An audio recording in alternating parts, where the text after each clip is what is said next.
At Citi Field in New York, the New York Mets play the Colorado Rockies. New York Mets baseball on SNY is brought to you by Cadillac, by Pepsi, the official soft drink of Major League Baseball, by Bob's Discount Furniture. Shop for untouchable values at the touch of a button at mybobs.com. By Geico, 15 minutes could save you 15% or more on car insurance. Visit geico.com for a free rate quote. And by the newly redesigned 2016 Mitsubishi Outlander. Well, last night Matt Harvey was out of this world, and Matt has had plenty of help as the Mets' resurgence continues. 9 wins in their last 11 games, and there have been plenty of heroes. Tonight, the baseball goes to last year's Rookie of the Year. A pleasant good evening, everybody, and welcome to Citi Field. Gary Cohen, Keith Hernandez with you tonight as the Mets play Game 3 of their 4-game series against the Rockies. The Mets have won the first 2. And a little wrinkle in Terry Collins' lineup tonight as we look at the Geico Mets starting lineup. For the first time this season, Curtis Granderson is starting but not batting leadoff as a consequence of a big night for Juan Lagares last night. He had 3 hits, 2 doubles, 2 RBIs. And so Terry's doing a little tinkering tonight. Well, I don't put much stock in this one. I think it's because he's hitting second because Terry's a guy that always rewards his players. Lagares with the big 3-hit night last night. He's got him back in the lineup with a left-hander out there in De La Rosa. Murphy's out of the lineup. I think Murphy's your number 2 hitter.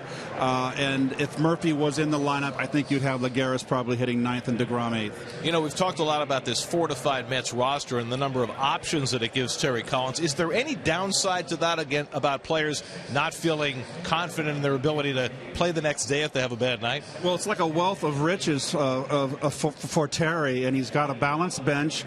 We've seen a lot of games where he's had all left-handers on the bench and then other times all right-handers.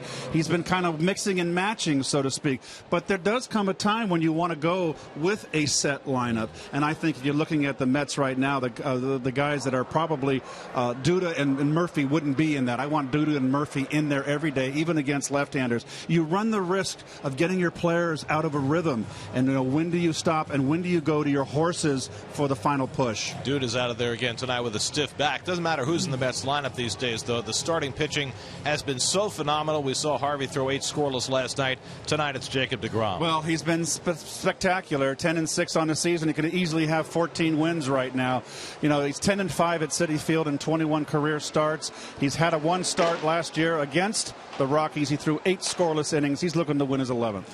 And on the mound for the Rockies, their franchise wins leader, left-hander Jorge De La Rosa. Well, 14-11 last year, 5-1 career against the Mets. This year on the road, he's been pretty darn good. 5-2 with a 3.19 earned run average. So the Mets face the lefty for the 2nd straight night as they try and make it 3 in a row against Colorado. All the action coming your way on SNY.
Dugout. Sign up today at Mets.com/Delta Dugout.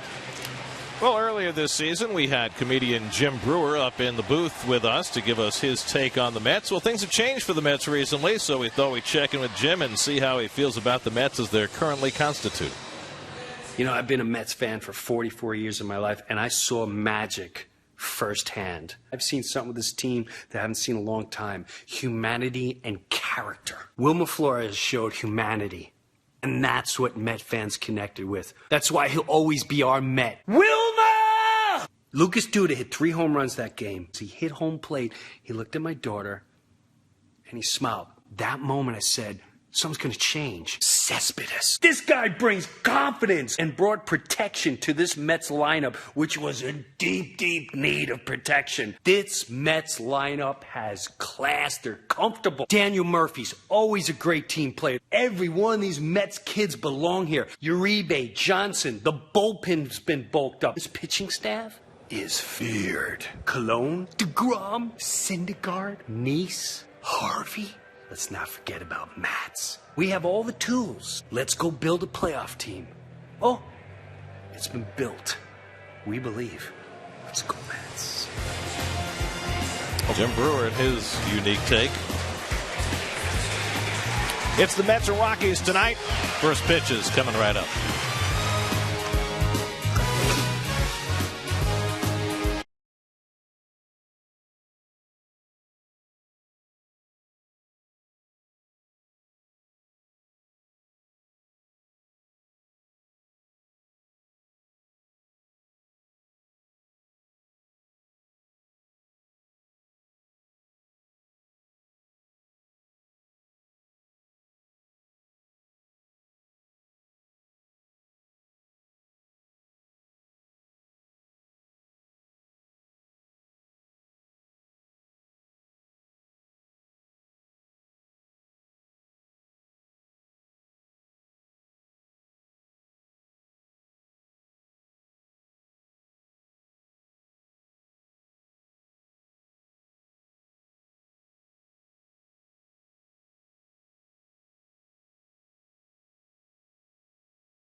Here's the Rockies lineup that he will face, brought to you by Hyundai. Mets have held Carlos Gonzalez in check so far in this series, just 1 for 8. His home run against John Neese on Monday night.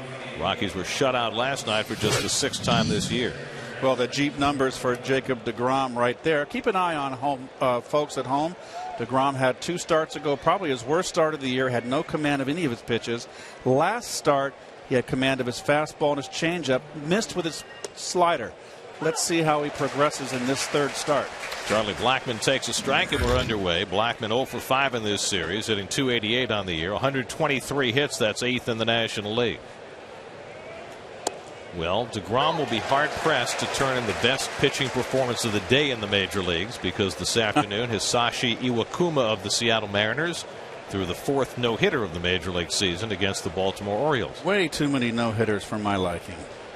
Well, if this makes you feel better, Iwakuma was the first American League pitcher to throw a no-hitter in 3 years, since his teammate Felix Hernandez threw his perfect game in 2012. Jose Reyes on deck. 1-2 coming, and Blackmon rolls it weakly out to Flores. And Dyer stays on the bag, and that's the first out of the night. And we'll take a quick look at your first place Metropolitans. Brought to you by Lexus. Cespedes, Lagares in center field again. Granderson in right. Uribe gets the start at third base. Flores at segunda base. Behind the plate, Darno, Murphy, and Duda, notice, are out of the lineup. Dyer gets a start at first. Here's Jose Reyes, 2 for 8 in this series. His 13th game as a Rocky. And he takes a curveball for a strike. Nope. There's his first breaking ball here, and a nice tight one on the back door. Well, it certainly is instructive as Duda sits out for the second straight day. There's another curveball that misses 1-1. It's instructive that DeGrom's last 2 starts, he clearly has not been at his absolute best, and yet he gave up 2 runs in the start against Washington and only 1 in the start against Tampa Bay. 16 of his 21 starts this season, folks, given up 2 runs or less. That is extraordinary. Carlos Gonzalez on deck. 1-2 to Reyes, and he lifts the fastball foul, and DeGrom has come out throwing hard tonight. Well, 3 no-hitters in the National League. Heston against the Mets, Scherzer against the Pirates, where he just missed a perfect game, and Hamels against the Cubs. And now Iwakuma this afternoon. He walked 3, struck out 7. His first career complete game, I might add, and it was a no-hitter. No-hitters, come on, collect yourself. I know it's 3 out of 10 and you're good. 2 high fastballs. How about a nice slider down in the dirt? See if he fishes. Curveball lined over Flores and just not tall enough to get it. And Reyes is aboard. Didn't get it in the dirt enough. I think Reyes would have brought out the old fishing pole and chased. Just out of the reach. So good hitting by Jose. So no-hitter tonight. Can't be the best performance now. I think only once in Major League history there have been 2 no-hitters in one day. It was Fernando Valenzuela and Dave Stewart. 1990. 2 pretty good pitchers. Here's Carlos Gonzalez, 1 for 8 in this series. Hit the 2-run homer, a remarkable home run against John Neese on Monday night. A line drive to left center. But the Mets have held him in check otherwise. 26 home runs on the year. Reyes not the base stealer he once was, but he's got 18 this year. He's been caught once in this series when Neese picked him off on Monday night. I think it's important to note, too, that Neese has held up his end, too. He's made it a strong starting 4. He is 7-9 now, close to getting back to 500. Fastball for a strike to Gonzalez. Everybody talks about Syndergaard, DeGrom, and Harvey. Neese has been absolutely outstanding. It's funny how things progress. Bartolo Colon was the Mets opening day starter. Now he's the 5th guy. And as a 5th guy, perfectly adequate. And now it's 0-2 to Cargo. And the Mets are projecting that they'll get Steven Matz back sometime early September. Matz is going to start his rehab assignment Saturday. And that will give Terry Collins the ability to go with the 6-man rotation in September and limit the innings for his guys that they need to keep an eye on, particularly Harvey and Syndergaard. Terry made the point tonight that for all the conversation about innings limits, it really doesn't apply to DeGrom. That he can easily go to 210, 215 innings, and the Mets won't blink an eye at that if that's what it takes.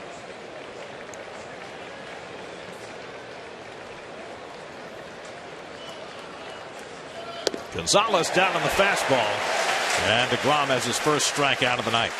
Well, DeGrom, as we've seen over the last 2 years now, Rookie of the Year last year, of course, he is fearless, and he is not afraid to throw his fastball. So one of the best and maybe the hottest hitter in the league over the last 2 months goes down on strikes. 2 out now, Nolan Arenado, who's 2 for 8 in this series. Hasn't looked real comfortable at the plate. But then again, you know what? This is like running into a buzzsaw, this starting rotation the Mets run at you. Well, they saw Neese Monday night, Harvey last night, now DeGrom, and they'll get Syndergaard tomorrow afternoon. So the Rockies are running the full gauntlet in this 4-game series. There he is right there. Incredible. 22 years old. What a future in front of Mr. Syndergaard. They'll get the noontime start tomorrow against the Rockies. 0-1 to Arenado, who's hit 27 home runs this year, and he drives that one right at Tejada for the 3rd out. A bullet, but Tejada positioned perfectly to get DeGrom through the top of the 1st. No score.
Lagares and Granderson set to face the veteran left-hander Jorge De La Rosa. Well, originally with the Red Sox was part of a multi-year deal player trade in 03 that brought Curt Schilling to Boston, and he wound up in Arizona. Then he was flipped over to Milwaukee in the Richie Sexson trade. So he's bounced around, but he found a home here in Colorado. Been with the Rockies since 2008. 16-game winner 2 years ago. And here's the Coors Light defense. Got a Gold Glover 3-timer out there in right field. Same infield. Jose Reyes, of course, newly added to this ball club, traded for at the deadline. And McHenry gets a start behind the plate. First start of the series. So here's Lagares, who got to start last night for the first time in a week with the Mets facing the lefty Chris Russin. Took advantage with 3 hits, including a couple of doubles and the game-breaking hit in the 8th inning, and so he gets rewarded with another crack at that leadoff spot. Well, he hit the ball to right field a couple times. We'll see what De La Rosa does if he pounds him in. His last at bat, he got the big double with the bases loaded in the bottom of the 8th. The ball he pulled. And Lagares' first pitch swinging. It's a lazy fly ball to Gonzalez in right field. And with 1 pitch, De La Rosa gets his first out. Oh, you got a guy in De La Rosa, if you look at his numbers, 104 innings pitched, giving up 98 hits, so he gives up hits. Okay, fine. 48 walks in 104 innings. So what is that? That's a lot of walks. What does that tell you as a hitter? You go deep in the count. You can get ahead of this guy, or if he's in trouble, he may try to, you can get him first pitch fastball. So now Granderson with 1 out and nobody on. Curtis hitting 2nd in the order for the first time this year. And he takes a first pitch fastball for a strike. I don't think Curtis is going to change any way he hits because he's hitting 2nd in the order. And they got the shift. We've seen that the whole series. I mean, you are who you are as a hitter. And Curtis has shown a good eye. He hasn't walked as much as of late because he's been hitting, Garrett. Well, yet he's got 57 walks. He's in the top 10 in the league in walks. He's really taken to that leadoff spot. Yes, he has. There's every chance he'll be back in that spot tomorrow against a right-hander. The question is, with 2 lefties pitching for the Pirates this weekend, will Terry go back to this same 1-2 punch against those left-handers. Well, you're not going to lose anything defensively, that's for sure, with Lagares in center field. Right into the shift. Reyes playing on the right side of the diamond, and that's the second out.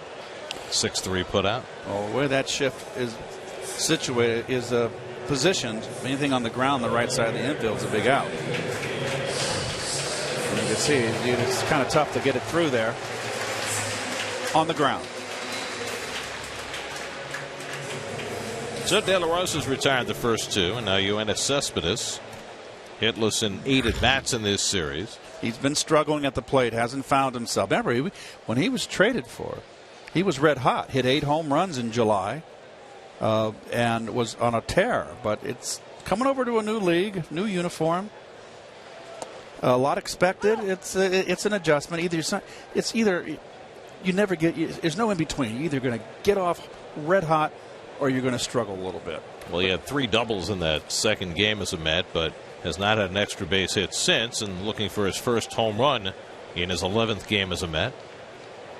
And, his first time he's worn that day glow. What would you call that? Yellow or green, Gary? What would you call that? Somewhere in between. And that's kind of a heating pad. It's a rubber. So I think it is. I'm not sure. I don't know why he's wearing it on that arm. I'd like to see Cespedes use right center field a little more. He's a little out in front. Well, he'll certainly stand out at night. Here's the 0-2 from De La Rosa, and he fouls it back. I would think first time facing De La Rosa with that little hesitation in his delivery, it's got to be difficult for all the hitters.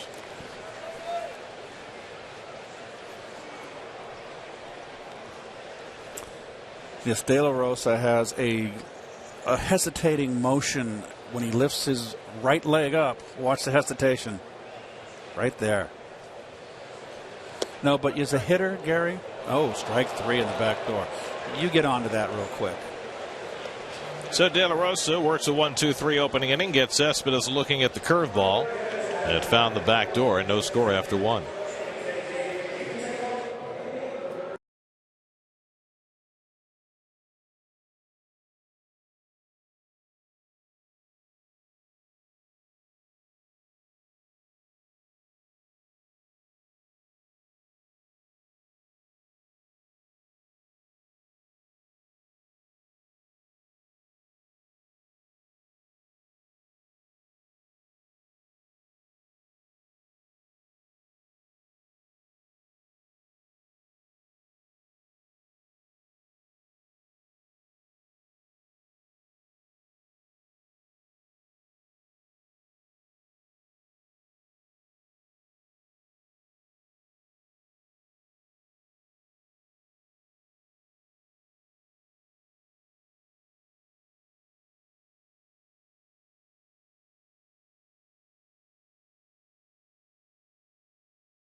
Second inning with no score. Ben Paulson leads off against Jacob deGrom.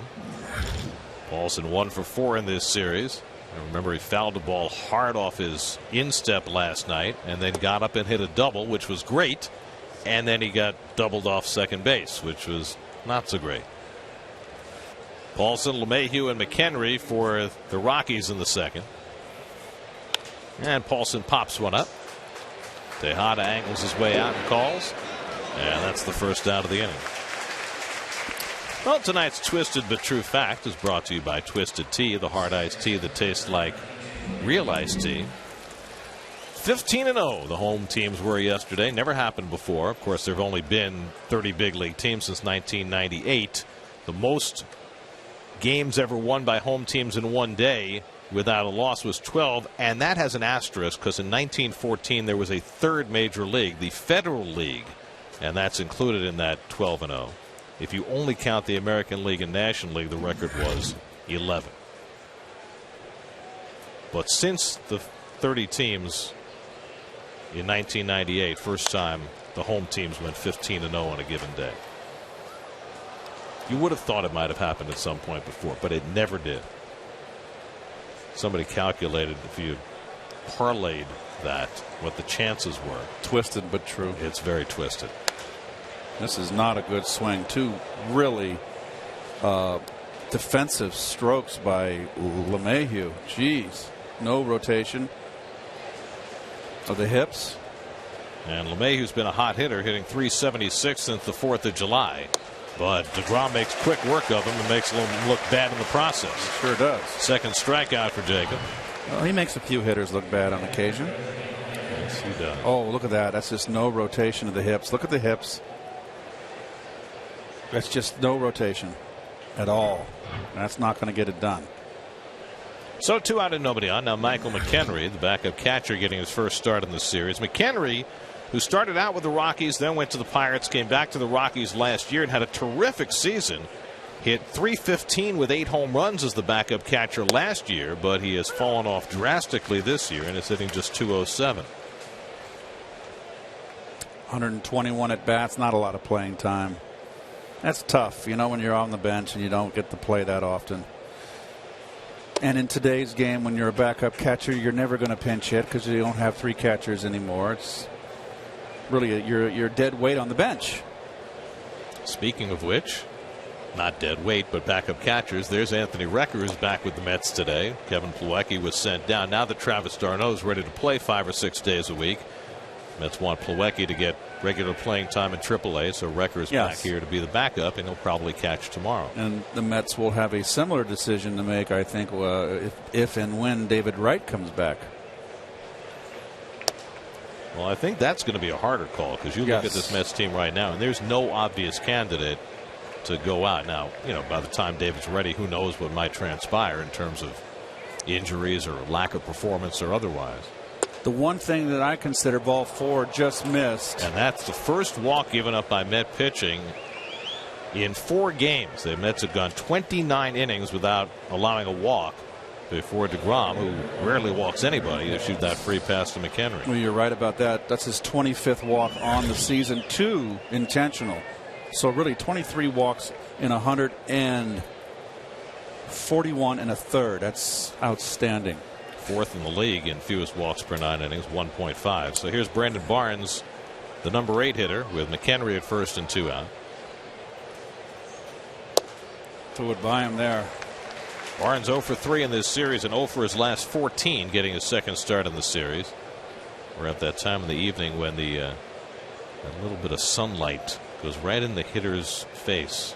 Just a little bit of illumination as the sun banks off the glass out in center field. And that, oh boy, you've got to dial it up a notch or you're not going to catch up here. That's 2 in a row right by him. There's the old front office, those glass windows over there. 0-2 from DeGrom. Struck him out. 3 pitches. He takes care of Barnes with fastballs. His 3rd strikeout in the first 2 innings. DeGrom making his mark. No score. Disheartening.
14th, when the Mets take on the Pittsburgh Pirates at 7:10 p.m. It's Free Shirt Friday, and all fans in attendance will receive a Mr. Met themed T-shirt courtesy of Premio Real Italian Sausage. For tickets, visit Mets.com/Free Shirt Fridays. Didn't skip a word. I'm proud of you. Nice pacing, well enunciated, and you didn't skip any of the words. I just listen to what you do and I copy. And I'm going to do them all night for you. I'm going to give you a break. You know, somebody was wearing a Hernandez jersey there. Only human. They love you. Only human. Juan Uribe leads off in the home second against Jorge De La Rosa. Uribe 0 for his last 13. And he drills one down the left field line right toward the corner. And it's a foul ball. Hit it awfully hard, and it was high enough, but not straight enough. You know, you mentioned that Uribe has been struggling at the plate a little bit. He hasn't had, 0 for 13 going? Yeah. He's up there taking his rips. He's very dangerous. I think at this stage of his career, Gare, he's become more of probably a guess hitter and a mistake hitter. You make a mistake or you throw it to where he's looking, he's going to put a little pain on you. You know what's so interesting to me, Keith, is you look at Cespedes not doing a lot of damage right now. Uribe not doing a lot of damage right now. Conforto's hitting, 210? And yet, because all these guys are here, the Mets lineup has a feeling now that they can break out at any time. I agree, and there's some competition here. The guys that are being platooned are performing. Speaking in terms of Lagares and others. So, you know, it's one of those things. I mean, look what happened to the Mets in '69. I mean, Al Weiss, how many home runs did he hit in '69? Uribe fouls one off. McHenry hoping, but that's well out of play. My point being is that Al Weiss hit a big home run in that series, and he wasn't a home run hitter. And those are the things when a team's got it together where everybody contributes, even the ones you'd least expect. Well, the Mets, you see their numbers in August. Over the last 17 games, the Mets are 12-5, and in that span, they're second in the National League in runs scored, which is phenomenal for a team that was dead last in the National League in runs scored up until that point.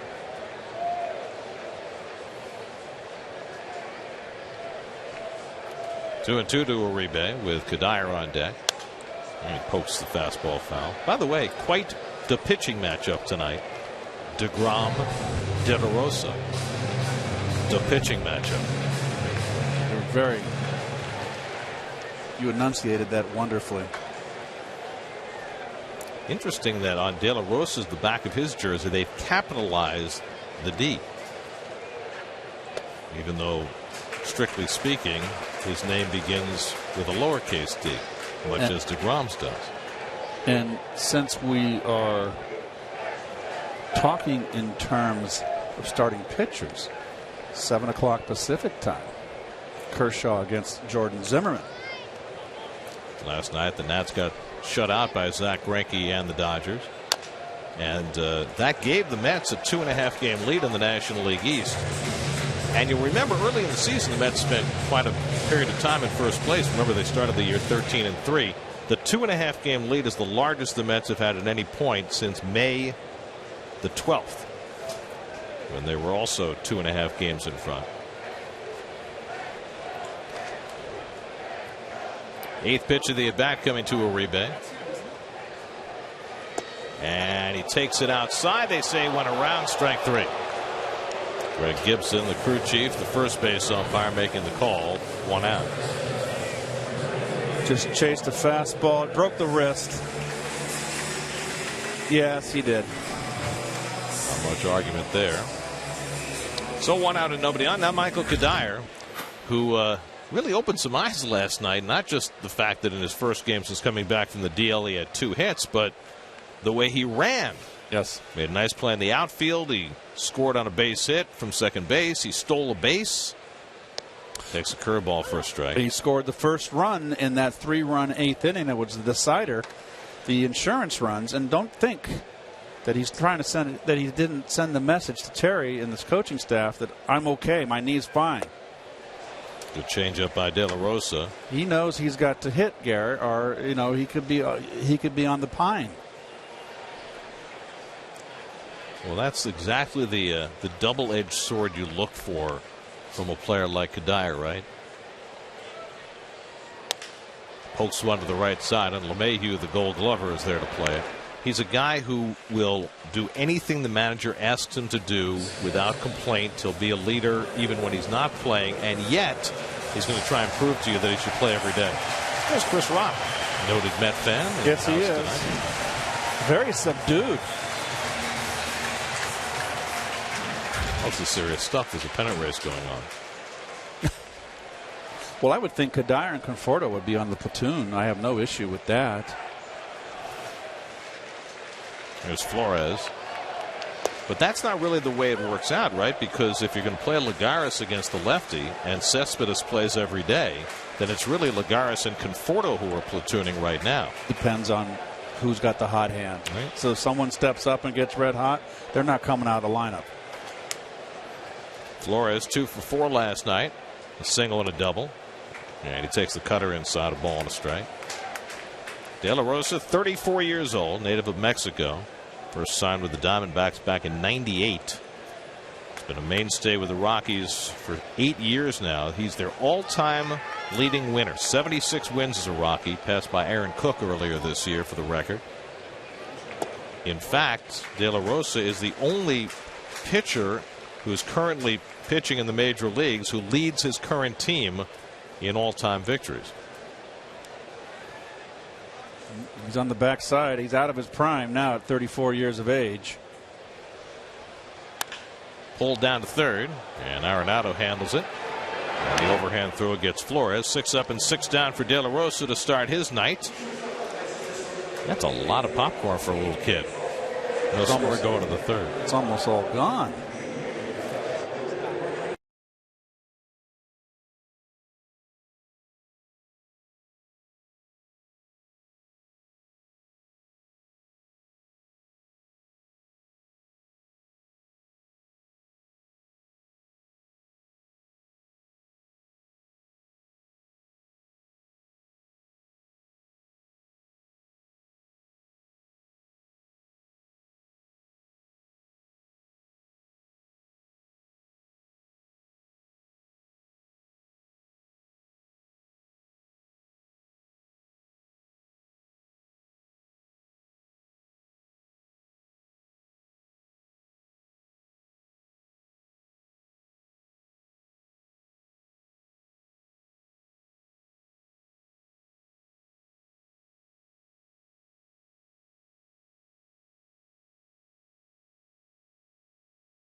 Time for your T-Mobile Data Strong fan of the game. The photo comes from Jenna, and you can't get cuter than that. King Charles. Dogs and hats. Love the dogs and hats. Oh. Didn't they behead Charles the First? They did. Is that why they named the Cavalier dog after him? I don't know. Jorge De La Rosa leading off against DeGrom and quickly behind 0-2. De La Rosa 3 hits this year, lifetime 125 hitter.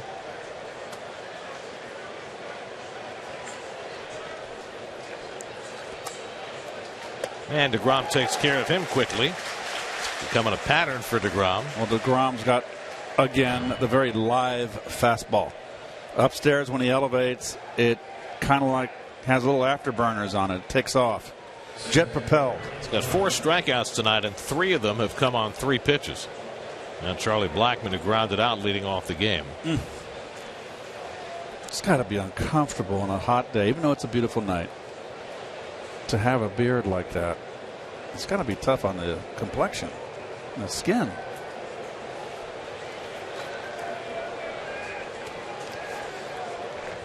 You ever have a beard? I have. I have had a beard. By off season, I grew it twice in my life. Only in the winter. And you were not fond of it? No, I actually liked it. But not to play. No way. The curveball by DeGrom. He seems to have a much better curveball tonight. Yes, that's what we're looking at. The third piece of putting his complete game back together. And Blackmon rolls over one. And DeGrom gets over to cover. Good job by DeGrom. Mixing his pitches to Blackmon, and that's the second out. We'd like to congratulate our technical director, Seth Zweibel, and his wife, Sheena. Sheena gave birth to their first child today, a daughter named Talia. So Seth and Sheena and Talia, happy family. Congratulations. Mr. Reyes steps in purple. Jose lined one just off the glove of Flores for the only Rocky hit tonight. And he takes a fastball for a strike. Jose intimated to some of the reporters last night that he'd love to come back to the Mets and finish his career here. Good changeup by DeGrom 0-2. Of course, Jose still has his home on Long Island. Something's best left unsaid when you're in a Rocky uniform. Nice grab by DeGrom. He's going to win a Gold Glove one of these days. 1-2-3 inning for Jacob. He's rolling tonight. Mets and Rockies, no score in the third.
Lead off for New York. Let's check in with Steve Gelbs. His report tonight is brought to you by Prism. Steve?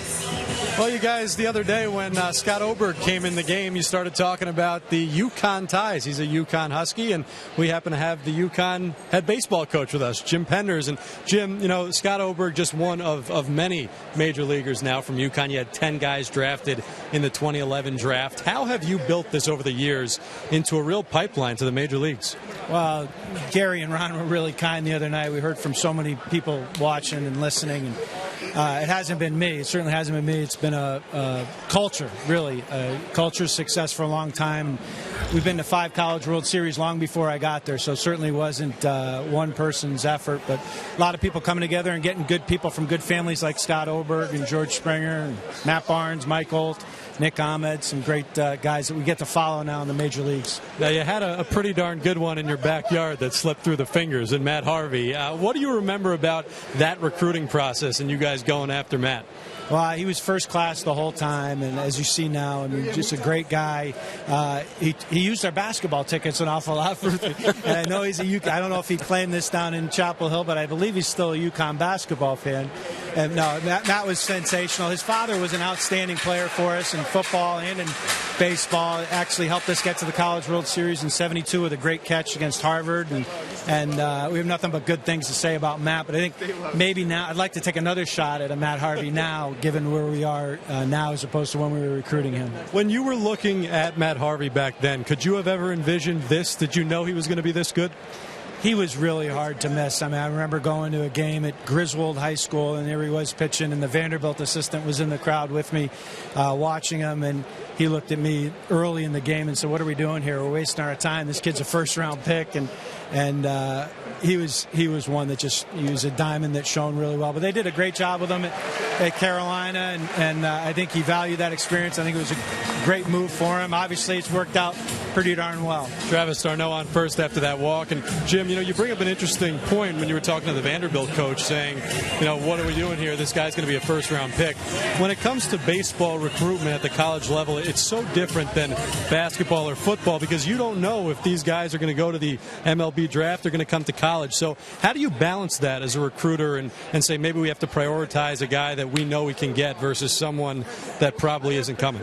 You still want to go after the best, but it is very difficult, Stephen, that we it's the one sport in college where they can take, the pro guys can take them on the way in, and they can take them before they're done, as juniors. And but I had a full head of hair before I started doing it, so I don't know how well I'm doing it. But we try to find the best that we can and recruit the heck out of them. And really, that university sells itself now, and we don't have to do nearly as much as we did when I was an assistant coach. And it's a little bit easier. It's never going to be easy, but it's a little bit easier than it was when I started. And Jim, final thing, we've at SNY and UConn, great partnership between the two, and I know that your baseball program benefited from that, getting to come down to Port St. Lucie during spring training and play a game there and meet with a lot of different guys. What was that experience like, and how important and beneficial was it to your program this year?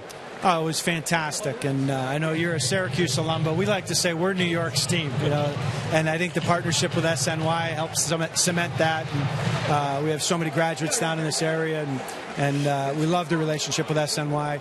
The Mets were fantastic to us. We went down to Port St. Lucie and couldn't have been treated better. David Wright stopped by to say hello. Matt spent some time in the dugout with us. Frank Viola watched one of our starters throw for a bunch. Tim Tuffle, another Connecticut guy, visited us in the dugout. And Mr. Wilpon, the whole thing really was through the generosity of Mr. Wilpon, and he came and spoke to the whole team, sent us a bunch of books after the fact, something that he referenced in his talk about mental toughness. Could not have been more first class than he was. And so we have a special affinity for the Mets and SNY. Jim, great stuff. Appreciate the time. Ruben Tata grounded into the double play, so we'll send it back to Gary now. Thanks, Steve. Garrett? All right, thanks, Steve. And, of course, the Mets have one of Jim's products from UConn, L.J. Mazzilli, Lee's son, who's playing in Double-A and having a nice year. Here's Jacob deGrom with 2 out and nobody on. We would have loved to have kept the camera on Coach down there, folks, but we had the Three Stooges behind them. I think they ought to go home in front of their computer and do a video. Well, I think probably their future employers will like to see that. Dorks. deGrom has 8 hits this year, 2 RBIs. By the way, if you recognize the last name, Jim Penders is the nephew of the wonderful basketball coach Tom Penders, who actually was the coach at Columbia when I arrived there as an undergrad. Tom, of course, went on to Rhode Island and to Texas and had a great career. And Tom was also a wonderful fast-pitch softball player in Connecticut for many, many years. And that is his nephew, Jim, who's done such a good job with that UConn baseball program. De La Rosa issued the leadoff walk to Darno, first base runner of the game for the Mets, quickly erased on the double play. 2-1 to deGrom, and he fouls off the fastball. 2-2.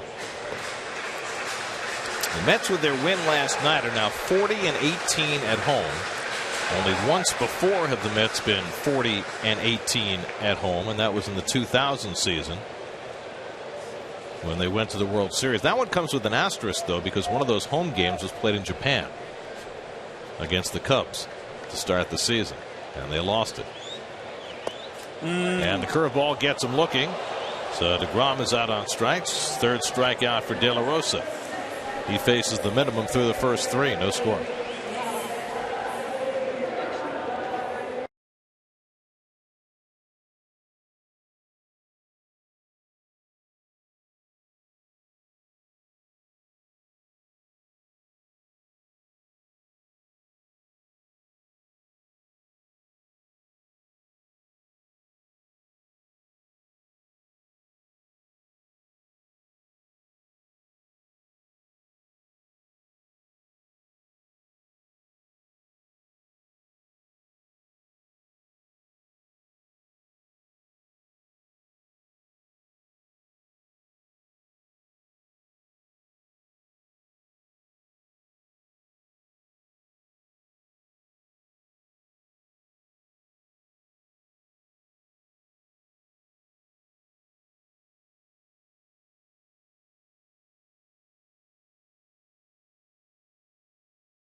After the game for a special post-game concert featuring 3-time platinum R&B artist Neo.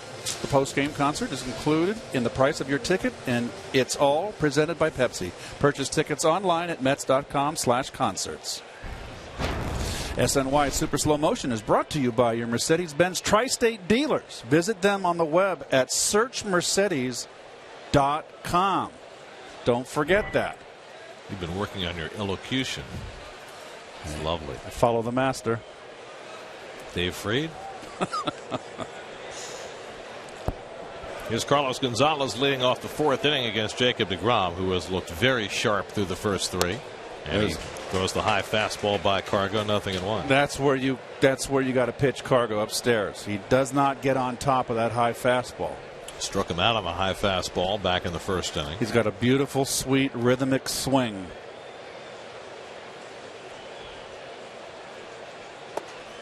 Change up away, 1-1.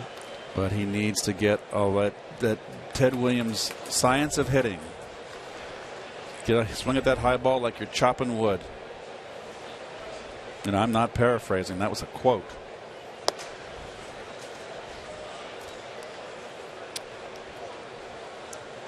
Is it easier to hit the high pitch at night when you have the eye black? Oh, yeah. Well, it's a beautiful eye patch, whatever you want to call it. Lifted to left center, and Lagares had him played perfectly. And Juan squeezes it for the first out. So 1 out and nobody on. Jacob deGrom, early in his career, is doing things that few ever have. 43 career starts, and look at the closeness in the ERA between deGrom and Doc Gooden, whose career got off to a similar meteoric start. Fewer walks, slightly fewer strikeouts. The whip almost identical. The wins are Dwight with 25, has 6 more. But deGrom's pitched for a team that did not give him a lot of support. And in Doc's day, even rookie pitchers pitch deeper into games, of which course, gets you more decisions. But I like this one. There's a good curveball to Arenado, and it's 0-2. This is the 22nd game that DeGrom has started at Citi Field. He's 10-5 with a 1.65 ERA in his brief career in his home ballpark. 1.65. That's poked foul. In fact, in each of his first 21 starts at Citi Field, he's never given up more than 3 earned runs in any of those starts. And that's the second longest streak to start a career in the last 40 years. The only one longer, Jose Fernandez in Miami, who's never lost at home. Strike 3 called. Arenado caught on the fastball away. And that's strikeout number 5 for DeGrom. Well, he just pretty much dumbfounded Arenado. He thought it might have been a little outside, too close to take. And that is no criticism of Arenado. It's just that's how good DeGrom is. Those numbers we were talking about, and we referenced last night, the three, Harvey, Syndergaard, and DeGrom, they've all been so dominant on this Citi Field mound. There's Paulson, and he swings through the fastball. It's, you know, back when you were playing, they talked about the Dodger Stadium mound as being the one that the power pitchers like the best. That in the Astrodome. And maybe it's becoming this one. That's another good high fastball by DeGrom. He's got that going tonight. Well, there's one thing that's in this Rocky lineup. There's a lot of long swingers, and that means they are not going to catch up with that high cheese. 0-2 to Paulson. And he got a piece of that one. Got it down. You see the setup by d'Arnaud. He wanted that ball up in the strike zone. There are definitely some weaknesses here that DeGrom can attack.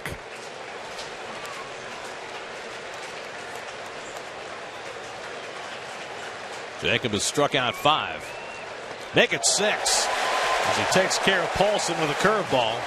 6 strikeouts in the first 4 innings. DeGrom just getting started. Well, we're celebrating 10 years of Mets baseball on SNY. After the break, we'll go back and relive another one of the thrilling moments from the past.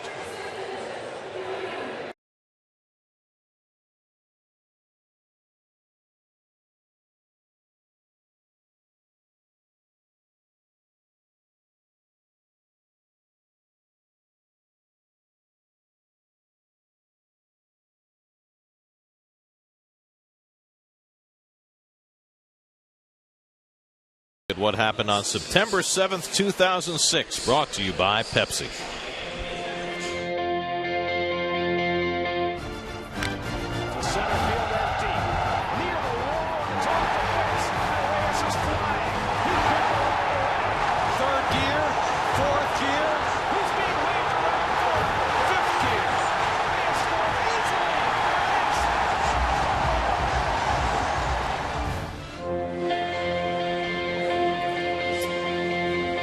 Earlier today, fans were asked to tweet their memories to @SNYTV using hashtag SNY10years.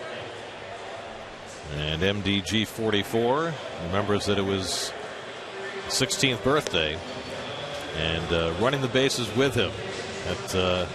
That was Reyes in his prime when he could motor as fast as anybody in the game.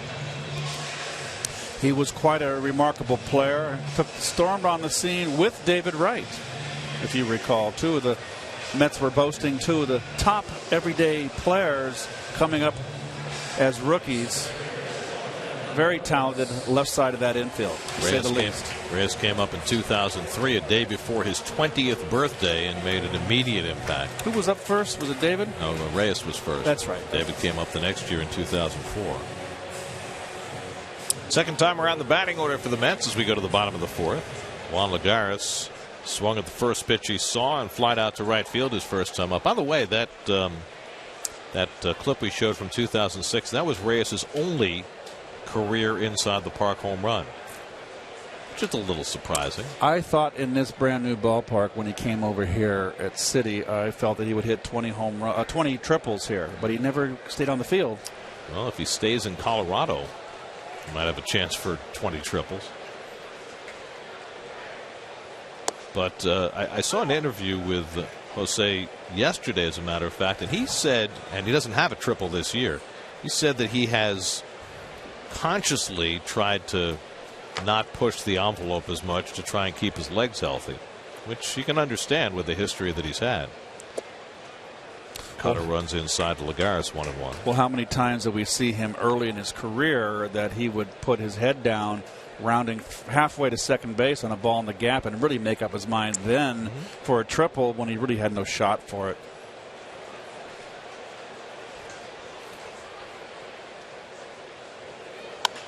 Toward the middle of the diamond, base hit. So the Mets have their first hit of the night. Lagares leads off the fourth with a single up the middle. Thought this ball was by Lagares. Showed a lot of quickness, a lot of bat speed there. Boy, if he can get going, that would be a nice lift for this ball club. Fourth hit in 7 at-bats in the last 2 nights for Lagares. And so Granderson in this new configuration hitting behind Lagares. Grounded out to Reyes in that same shift his first time up. By the way, it has been pointed out to me, Keith, a point of equivalence that Jose Reyes, with that one career inside the park home run, has exactly as many inside the park home runs as you had in your career. That's when I used to burn a trail across the desert, boy. Got a parakeet on the backstop screen. Wow. A little lost. Pulled down to first. Paulson knocks it down with his chest and takes the only out he has as Lagares moves to second. Ball hit hard. And it's the difference here. You know, this should be a double play. I know the ball came up, but when you have a real adept fielder in any position, there's your double play, 3-6-3. Your pitcher has got 2 outs, nobody on. Instead, he's got to get 2 outs with a runner in scoring position. Where do you belong, little parakeet? He got out. Do you have anything to say? Should have left a microphone. Should have left the hood over. He should have been asleep. He got out. First time tonight either team has had a runner in scoring position. Lagares at second and 1 out. Cespedes took a call third strike and a curveball his first time up. And De La Rosa throws him a changeup for a strike. That bird's got to watch out for the black cat. I'm just afraid if somebody hits a foul ball back in the screen, the parakeet might be in trouble.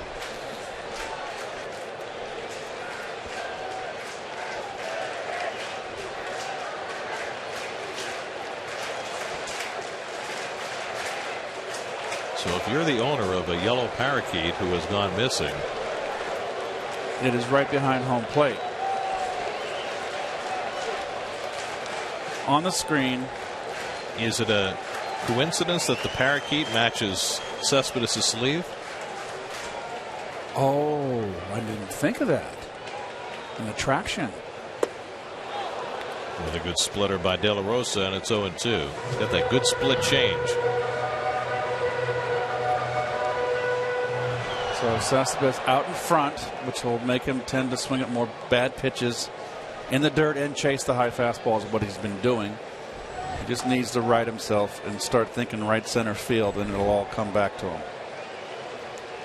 Cespedes, who has struggled all year, both with the Tigers and with the Mets against lefties, behind 0-2 against De La Rosa. And he lashes one foul, and the parakeet has left the screen. Wisely.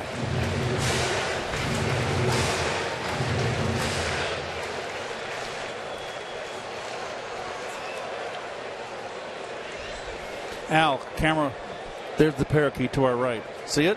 Coming to visit you, Keith. Tell Bill to heck with the field and show the parakeet.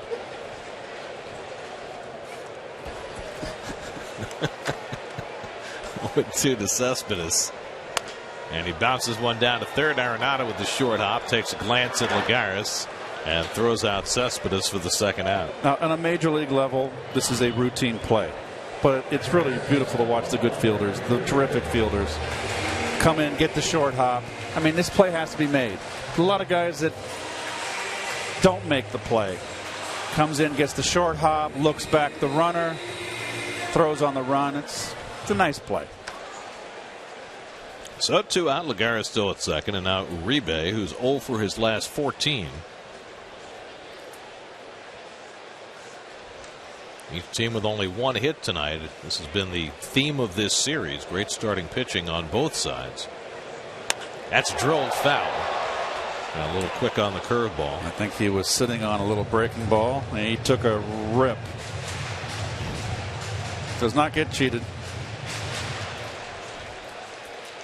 I like this guy. More and more I see him. I don't care if he's 0 for 14 right now. Terry Collins was asked tonight about Uribe, who has a reputation of being a very popular figure in big league clubhouses, how long it took for him to integrate himself with the Mets, and Terry said a couple of minutes.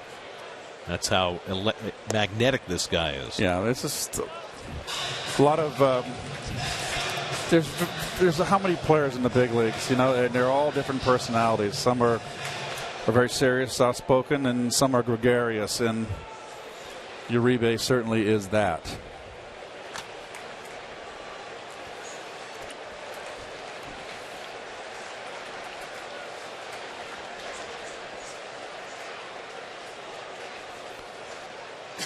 One from De La Rosa, and Uribe fouls back the fastball. 1-2.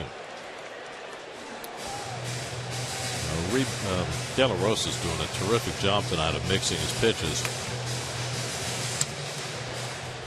Well, all these games have been similar, and the starting pitching for the Rockies has held the Met offense in check. We saw the rookie John Gray on Monday. He was fantastic. It's just been the bullpen which has betrayed the Rockies. Chris Russin got out of a number of jams to work effectively last night. Uribe hooks that one foul with a breaking ball.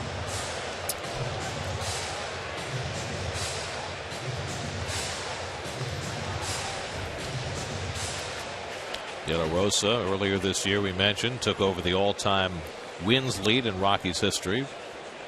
Knocked off the sinker baller Aaron Cook. Pitching has always been a dilemma for this franchise. They brought in the high-priced guys like Darryl Kyle and Mike Hampton. That didn't work out for them.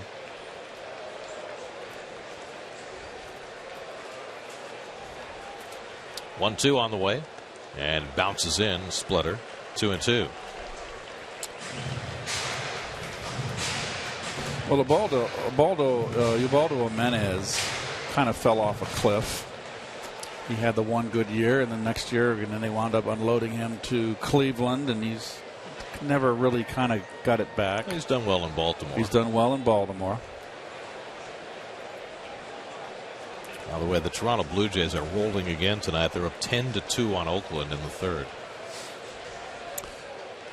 Breathing down the Yankees' necks. Going for their 10th straight win. That's drilled to center field. Chasing back is Blackman. He won't get it. One hop off the wall. Lagares in with the first run of the night. Juan Uribe gives the Mets the lead with a cloud of a double to center field.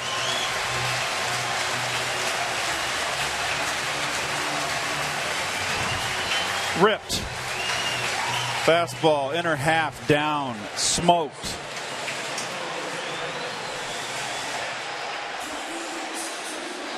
No one's going to get that one. So the Mets score early.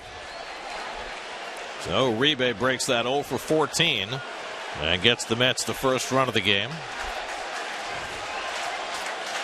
Another big run to drive in. Another 2-out RBI, and the Mets had a couple of big ones last night. In fact, with Tejada and Lagares coming up with those big 2-out RBI hits last night, the Mets, for the first time since very early in the season, raised their 2-out runner in scoring position batting average to 200. Doesn't sound like much, but it was under 200 for most of the season. And now all of a sudden they're starting to get some 2-out RBI hits. And Uribe just added another.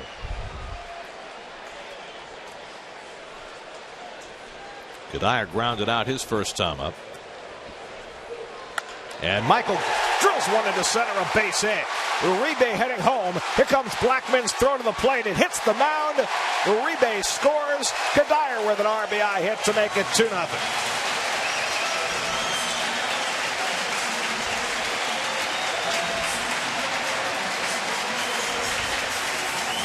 Well done, Michael.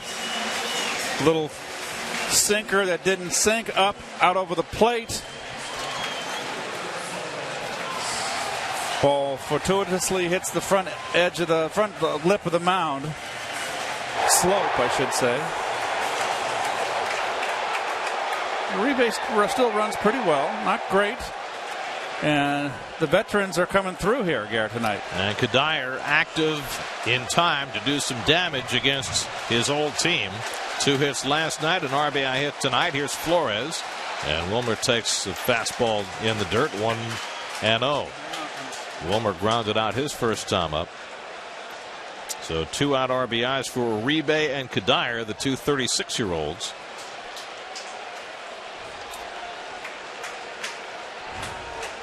Look at that. Nearly 2 months since his last hit with a runner in scoring position. Those 3 weeks on the disabled list may have done him wonders in getting that knee a little healthier. 2-0 now to Flores. And De La Rosa's got to know that with DeGrom pitching on the other side that he cannot afford to give up anything else. And he finds himself in a 2-out rut right now. With the way DeGrom's throwing.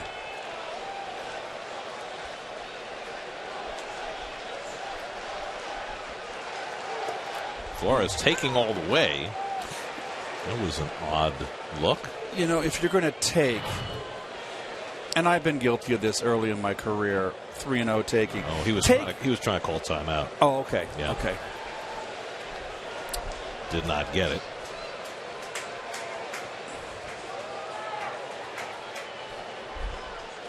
In the dirt, and Kadire takes off. McHenry's throw is not in time. Kadire running the bases with abandon. Takes second in the short wild pitch. Well, one thing we knew about Michael, with his tough start, he wasn't hitting. He's an outstanding base runner.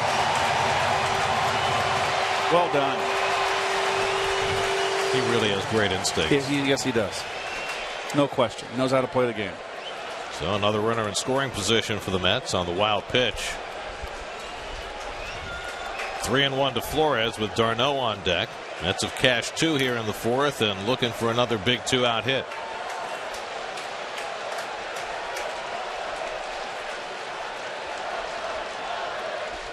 And Flores lays off. Threw him a 3-1 splitter and he walks him. Second walk of the night for De La Rosa, and now d'Arnaud will come up with 2 men on. Well, they've gotten De La Rosa out of his rhythm, and that's going to get the pitching coach coming out there, and that's Steve Foster, not the songwriter.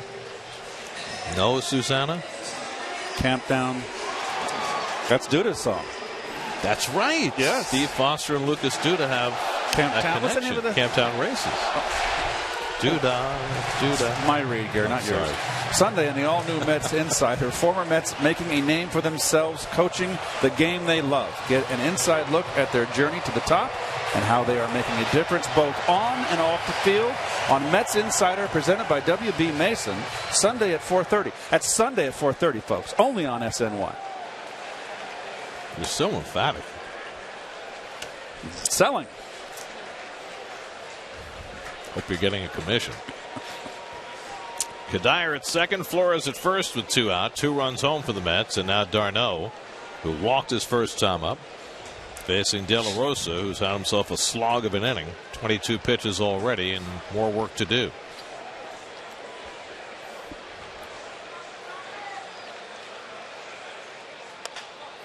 And d'Arnaud grounds one for Reyes. And that'll do it for the inning, but the Mets cashed the first 2 runs of the night. Juan Uribe had been slumping, but the Mets needed a 2-out hit, and the veteran comes through. Uribe and Kadire with RBI hits, and the Mets lead 2-0 going to the 5th.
Uribe and Kadire with RBI hits. Jacob deGrom has done the rest, and the Mets have a 2-0 lead as we start the fifth. By the way, for Michael Kadire, that was career hit number 1,500. Congratulations. It's a nice, what would be the word? Milestone. Milestone, of course. Halfway to 3,000. Sometimes yes. DJ LeMahieu leads off the fifth, and he drills one out to right field, chasing Granderson back, and that'll go one hop over the wall for a ground rule double. So LeMahieu putting the first pitch in play, only the second hit of the night against deGrom, his 16th double of the year. Note this, first pitch fastball up and away, and at first at bat I was critical of LeMahieu's swings, that he was tardy and not rotating. He knew going back after that first at bat that he better get a little more set, that deGrom is rushing it up there, and be ready. So nice adjustment from LeMahieu. Now Michael McHenry walked his first time up.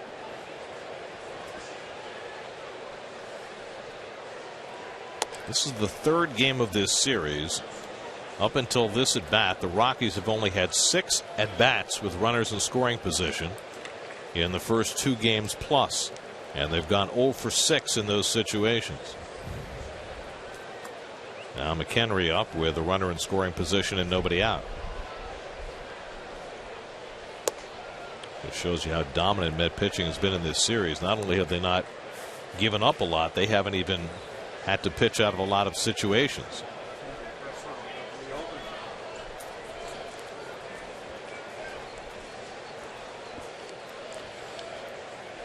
Now deGrom behind 2-0 with the 8 and 9 hitters coming up behind McHenry. And now 3-0. So deGrom getting a little out of rhythm here in the fifth after being handed the lead. Brandon Barnes, the 8 hitter, on deck.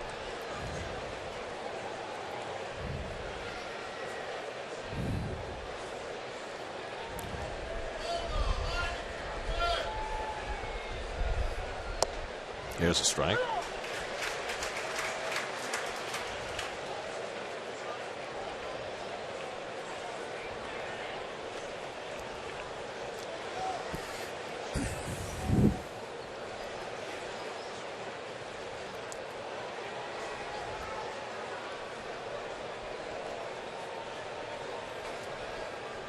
There goes the runner, and it's ball 4 to McHenry, and LeMahieu, being paid no mind, steals third base. And all of a sudden the Rockies have the tying runs on and nobody out. Another walk from deGrom, unusual. Both of them have gone to McHenry, and look at LeMahieu dancing away. You got the 8th hitter up here in Barnes. Dan Warthen's going to have a little chit chat. Somebody find the rally parakeet. Oh, did we find him?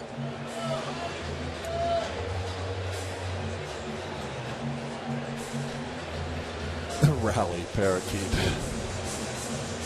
Well, you know, the Angels have the rally monkey, right? And the Cardinals have the rally squirrel. Yeah, well, we don't want the rally parakeet because we don't want Rockies to have a rally, do we?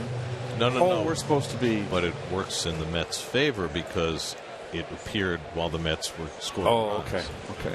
I get you. If it truly is a rally parakeet, I guess we'll figure that out as we go along. So let's see how Mr. deGrom fares here in a ticklish. Pronounce that for me, Gary. Ticklish situation. Brandon Barnes struck out on 3 pitches, all fastballs his first time up. Needs a double play. First and third and nobody out. And Barnes takes a fastball for a strike. Same situation here. Barnes had 3 fastballs blown by him, much like LeMahieu in his first at bat. Let's see if he makes the adjustments LeMahieu did. LeMahieu at third, McHenry at first with nobody out.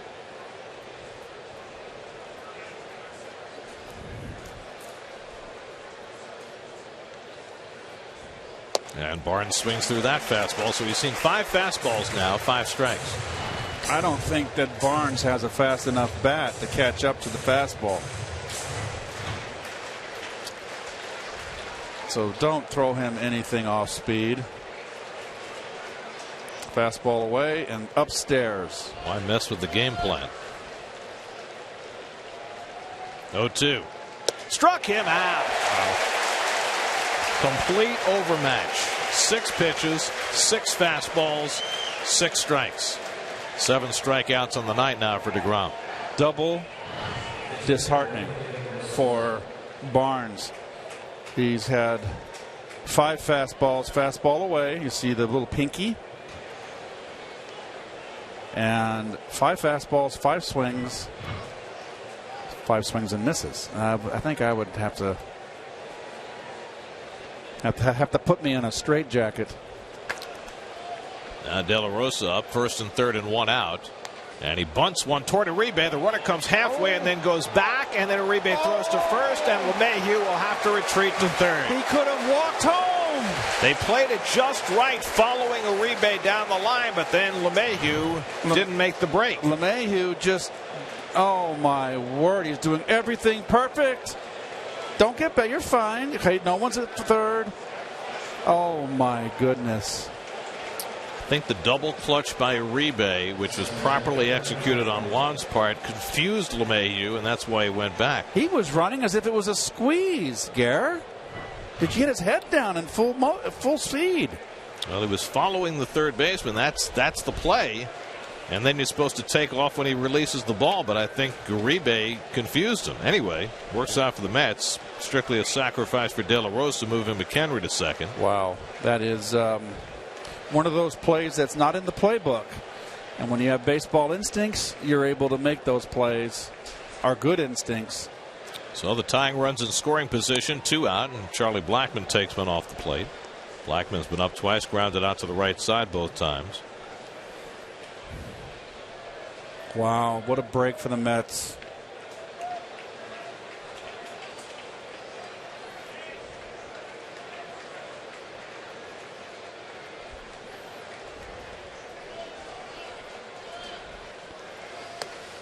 You can't catch up to a high one, too, Gary. Just don't waste any time. Just keep that ball above, up in the letters, fastball, and they're going to have a hard time.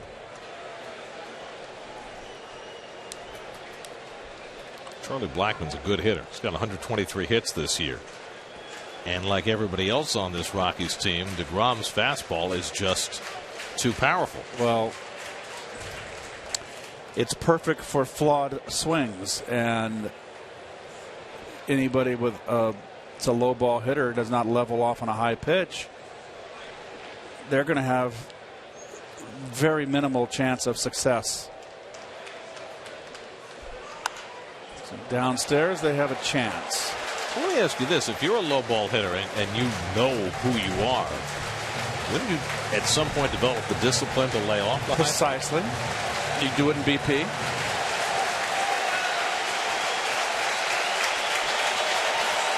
Well, the Rockies had 1st and 3rd and nobody out. Now DeGrom has an avenue to get out of it.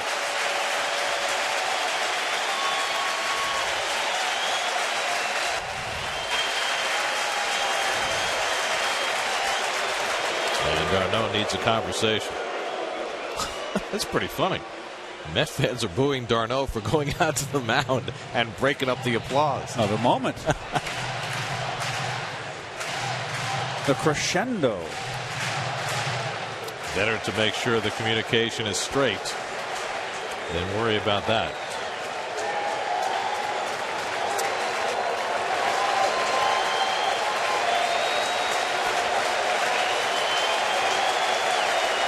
One and 2 to Charlie Blackmon. There you go. In. That got his attention. And not even that close. That's not that close. He's rushing it up there. Now he can drop one on the dirt on him now. Curve, hard curve. Darno was doing his Yogi Berra, calling for the high pitch. Don't throw him a high. Don't throw Yogi the high pitch. Mayhew at third, McHenry at second, 2 out. 2-2 coming. There you go. Curve Nice ball, and it just missed. Nice try. Blackmon did not swing, and it's 3-2. Nice try. If that had been down the middle, he might have fished for it. It was outside. So the pitch starts outside. Doesn't look like it's going to be a strike. Therefore, he didn't swing. He almost swung. he's going to have to go back upstairs. He's got a base to play with. You got Reyes on deck. First full count of the night for DeGrom, who's walked 2 and struck out 7.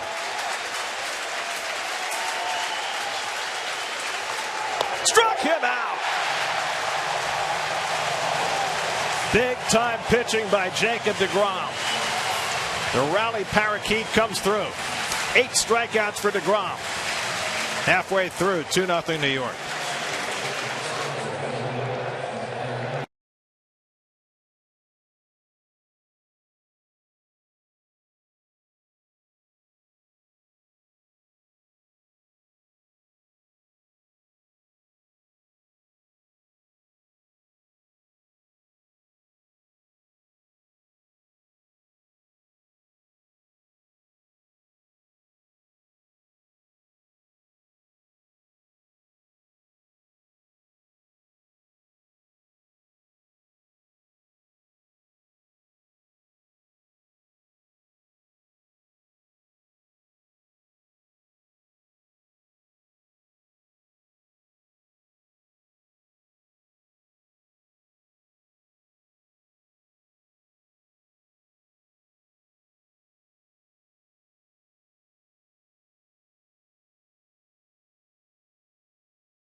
We'll lead off for the Mets, and we check in with Steve Gelb. Steve?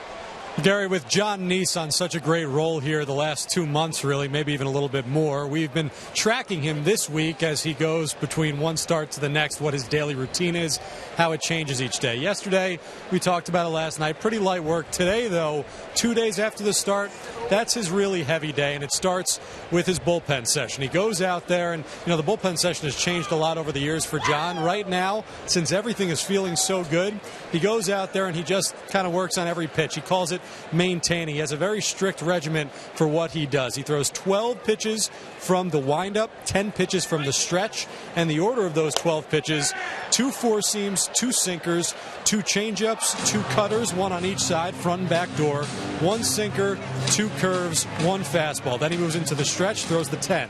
2 fastballs, 2 changeups, 1 sinker, 1 cutter on each side of the plate, 2 curveballs, and a fastball to finish. Now, how that's changed over the course of the season is early in the year, you remember, he wasn't getting that sinker going at all. So most of the bullpen session was working on trying to find the correct arm slot and getting that sinker going.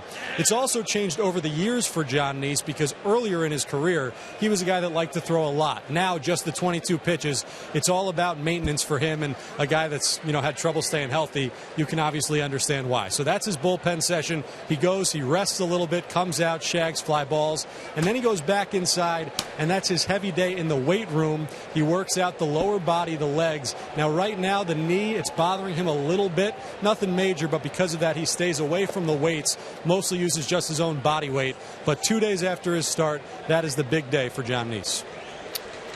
It's fascinating, isn't it? It is. I mean, these guys are such creatures of performance and habit, and it's so meticulous as far as how they handle these in-between days. As a curveball to get Tejada looking for the first out. I mean, people look at starting pitchers and say, well, they work once every 5 days. Well, that's obviously not the case. There's a lot of work that goes into maintaining themselves and getting them ready for a next start. Well, I always would. It makes perfect sense that the day after your first day after your start, it'd be a recovery day. Why would you want to do anything heavy? The day you just kind of want to make sure you stretch, get warm, and give your body a break, and then go into the next day. It makes perfect sense to me. You know, and every pitcher is different, right? Bartolo Colon did not throw an in-between start bullpen session until after the All-Star break. The entire first half of the season never threw a bullpen session between starts because he knows at age 42 how he needs to maintain his body to keep himself ready. And guys, on that point with Bartolo Colon, just to talk about the differences between pitchers, Bartolo threw his bullpen session today before John Neese, meaning he's on a different schedule. He throws 2 days after his start. It's a matter of personal preference. John says he personally just likes to have 2 days off before his next start. Rom goes after the sinker, and it's 1-2. And there's a case where Dan Warthen, the pitching coach, has to adjust and accommodate to his starters. You just can't regiment anybody. It's like making hitters hit all one way. Well, you know, different pitching coaches do have different theories. As DeGrom strikes out on the curveball, so back-to-back strikeouts for De La Rosa. I mean, back when Leo Mazzoni was the pitching coach with the Braves, he advocated his guys throwing twice between starts as opposed to once. And that became the pattern for Maddox and Glavine and Spolks during their glory years. So sometimes I think, and Steve might be able to speak to this, sometimes pitching coaches can influence pitchers as to how to handle their in-between starts, but a lot of it is individual preference. Yeah, Gary, 100%. I was speaking with John about something similar to that because Dan Warthen's in there, especially during the bullpens, obviously watching and monitoring how he does. And I asked, what does Dan Warthen tell you? And John says, well, when I'm feeling like this, he tells me nothing. He just says, good job, do what you've got to do. He'll only put his 2 cents in if a guy asks for it. And that's something that you talk to a lot of the pitchers on this team. That's something they really, really like about Dan Warthen is he seems to be able to pick his spots very well, when to talk to a guy, when to leave him alone, when to joke with him. He's been really good at managing this pitching staff. Well, the results are there. The Mets have moved up to second in the National League in staff ERA. Second only to the Cardinals. They've moved past the Pirates. Well, that's the inadvertent selfie, right? Granderson not necessarily participating, but still the subject matter. 1-1 to Lagares with 2 out. And he takes outside. Lagares singled to center and scored the first run of the game in the 4th inning. So back-to-back games leading off against left-hand starters. 3 for 5 last night, 1 for 2 tonight.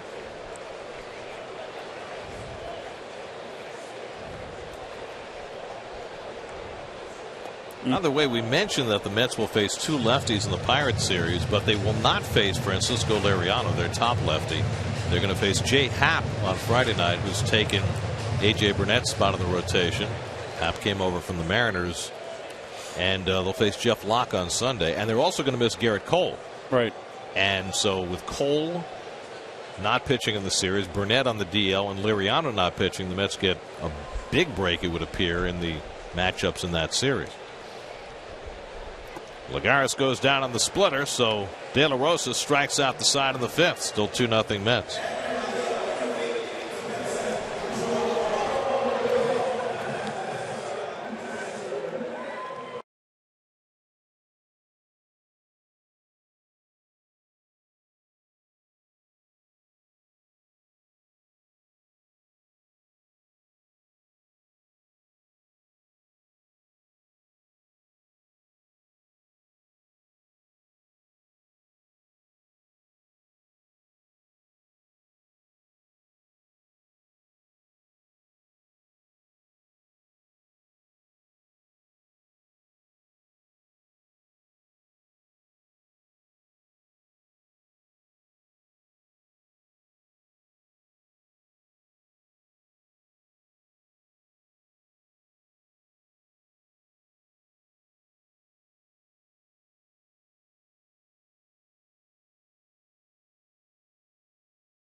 6th inning, 2-0 New York. Jacob deGrom fresh off his first trouble of the night, which he was able to work out of in the 5th. Faces Reyes, who takes up and away for ball 1. Reyes had a base hit off Flores' glove in the 1st, had a comebacker in the 3rd, 1 for 2. Rockies have just 2 hits, but deGrom got into a 1st and 3rd nobody out spot in the 5th and was able to work through it with a couple of strikeouts. And Reyes takes inside. 2-0. Well, with deGrom's 5 scoreless innings tonight, Harvey's shutout pitching last night, and then the 5 innings on Monday night after the Cargo home run, Met pitching staff has now strung up 19 consecutive scoreless innings in this series. And so it goes. They're the big 3, and with Nice right there, the big 4. You got to put him in that category the way he's been pitching. 2-2 to Reyes.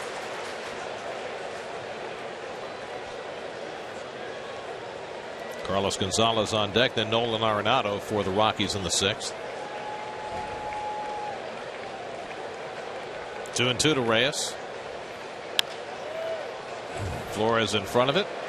Reyes half stepping. 1 out. Well, deGrom is back on the beam. Well, there are his numbers. That's since May the 16th, so it's almost 3 months now that he's put up this incredible string of starts, and that doesn't even account for his dominant inning in the All-Star game. Presented by DraftKings. Play daily fantasy baseball for free on DraftKings.com. Enter promo code NYM for free entry. He's allowed just 2 hits tonight, walked 2 and struck out 8. Now he faces Gonzalez, who has struck out and flied out tonight, 0 for 2. Well, we mentioned the home run that Cargo hit on Monday night against Nice. He hit 1 ball hard later in that game against Jerry's Familia that Cespedes made a nice play on. He went 0 for 4 without hitting the ball hard last night, and 0 for 2 without hitting the ball hard tonight. So the Mets have done a nice job against Cargo. And that fastball misses inside 1-1. When you throw this hard, and this is the hardest I've seen deGrom throw. Cargo's got a long swing, a little bit of a long swing, a beautiful swing, but he's got to tighten it up against a flamethrower. Now, you've seen other guys with long swings. Ken Griffey Jr. comes to mind. No, he had a short swing. But he had that big. He had a pretty darn good swing. Okay, so who would you compare to guys who've been successful with long swings? The guys with long, I'll say this, I can't think off the top of my head. Guys with long, slow swings learn to discipline themselves on not swinging at the up and in pitch, or the pitch inside, unless they're looking in there.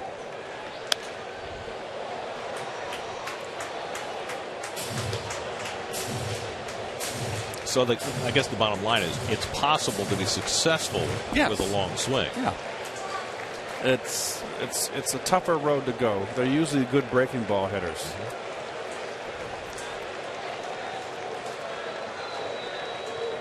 1-2. And the curveball on the dirt. 2-2.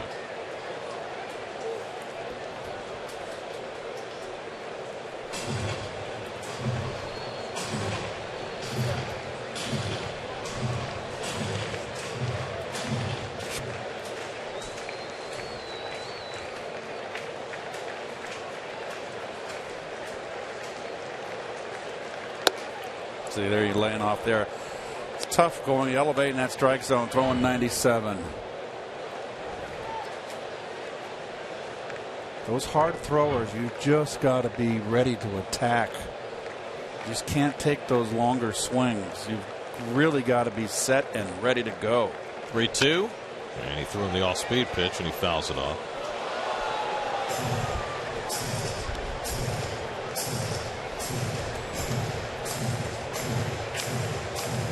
Arenado on deck.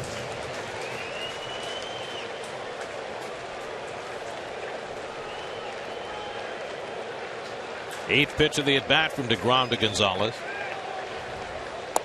Ooh, nice try. Side for ball 4. Third walk of the night given up by deGrom. Let's check in with the studio for a game break with Michelle Yu, brought to you by Honda.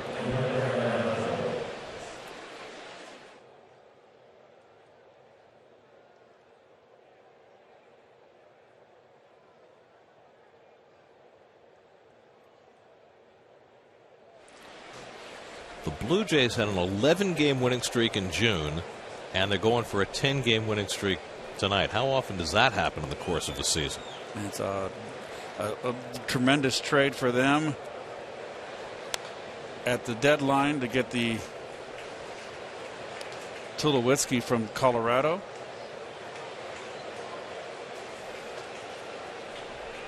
And picking up David Price didn't hurt either. Oh, there's no fooling. And 12-0 with Tulowitzki in the starting lineup. And under the radar over the last 3-4 weeks for Toronto is the fact that all of a sudden R.A. Dickey is pitching like he did in the Cy Young season with the Mets.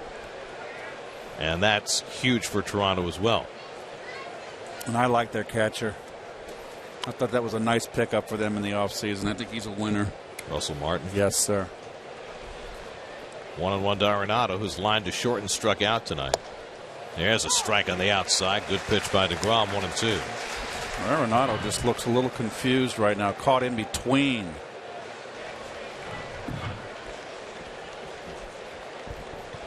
Arenado, one of the budding stars in this league at just 24 years old. 2 Gold Gloves in his first 2 years and a breakout offensive year this season. 1-2 coming. Grounded toward the hole. Uribe with the diving stop, and he gets the force play. Brilliant play by Juan Uribe. Well, Juan can still pick it. May not look like he can range, but he still can. Really a nice play. DeGrom, a former infielder, appreciates that. That's the second out of the inning. Arenado at first, and now Ben Paulson, who's popped up and struck out tonight, 0 for 2.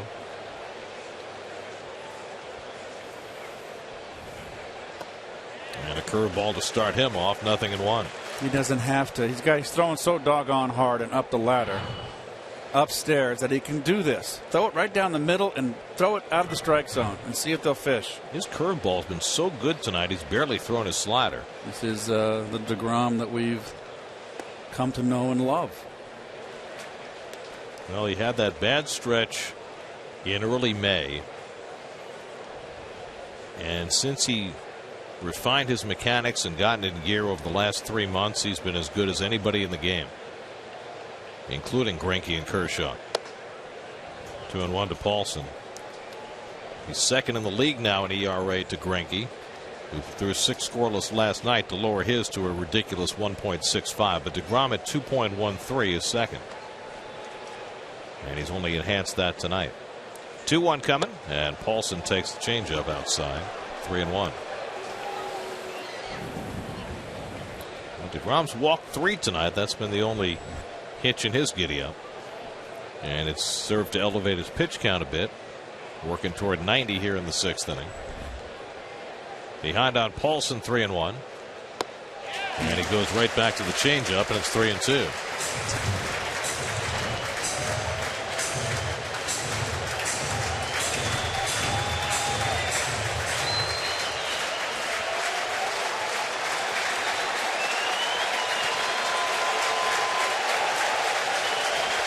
Arenado will be running. 3-2 to Paulson.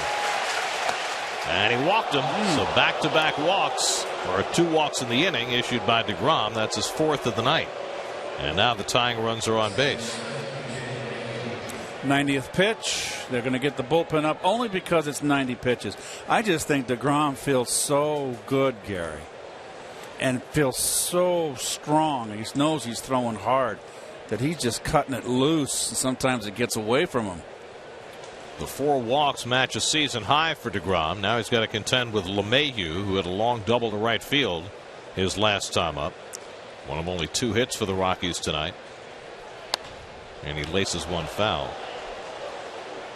Stay inside on this guy. He hurt you with that double, the second at bat on a pitch outside belt high. You can see his swing. He's got a lagging bat. Robles up in the bullpen. Pound him inside upstairs.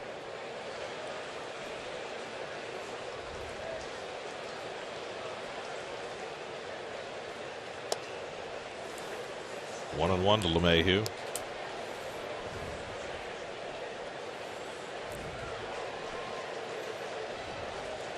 Arenado at second, Paulson at first with 2 out.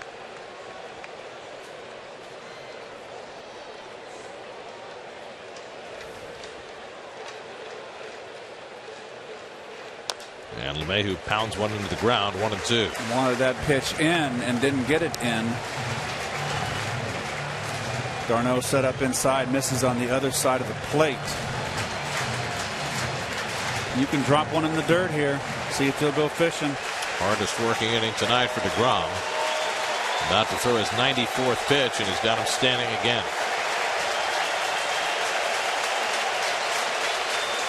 One and 2 to LeMahieu. Half swing. He went around. Strike 3.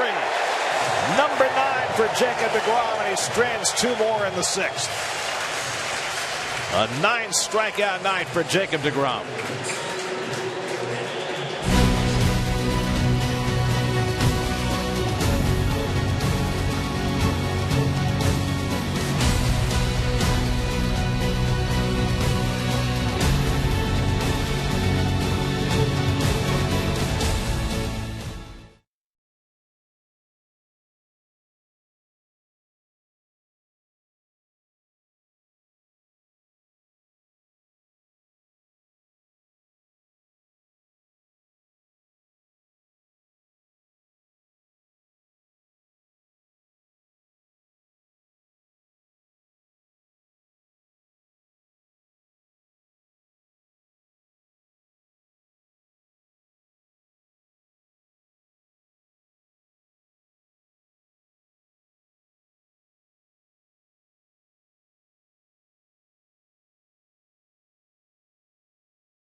Mets and rookie Eddie Butler, 2 rookie right-handers going head-to-head. Far different results so far this year.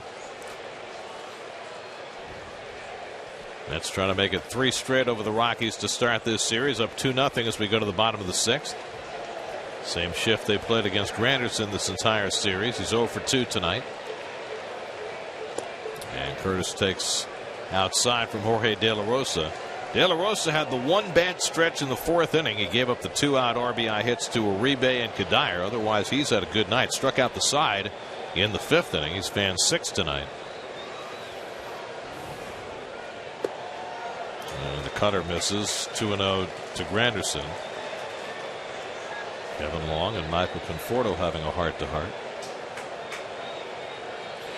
He might be the pinch hitter. Well, that's interesting, right? Because that's one thing I'm sure Michael has never done in his life is pinch hit. And looking ahead, yes, I can see why Terry is thinking that is because De La Rosa is the 3rd hitter, and he's going to be losing, and they're going to have to pinch hit for him. He'll be done.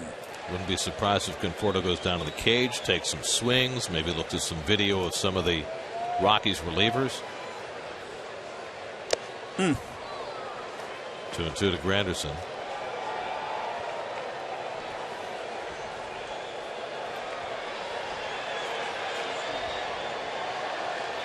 Nobody throwing yet in the Mets bullpen, but that could change in a moment. I would think DeGrom will start the 7th inning. He's at 94 pitches. 2-2 from De La Rosa, and Granderson Pokes one the other way toward the line. Foul.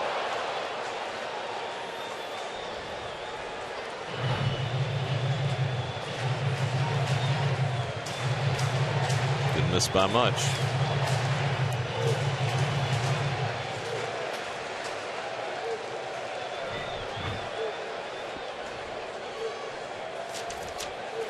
Later tonight, check out MetsBlog.com for W.B. Mason Postgame Extra, an exclusive online postgame show featuring more reactions from tonight's games and additional analysis from us in the booth. Nice pause. On Mets Blog, presented by Citi, part of the SNY.TV blog network. That was the pause of a seasoned veteran. 3-2 to Granderson. And he wastes that one. Anybody seen the rally parakeet lately? I don't know where he's now. Oh, still up there in the same spot, right to our left there. So he moved from the screen to maybe a safer venue. He's protected. Under yours and Al's auspices, there he is. Looking for Sylvester. He's trying to stay away. Tweety Bird learned his lesson. Granderson goes down on strikes, and that's 4 consecutive strikeouts for De La Rosa, 7 for the night. Off speed, a little split change.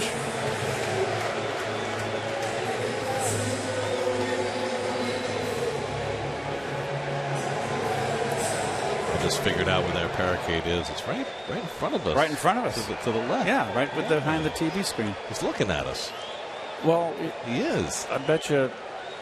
He's heard all about you. No, I think he's paying attention to you and wants to be a broadcaster. Well, I would think he would be attracted to Cespedes' sleeve.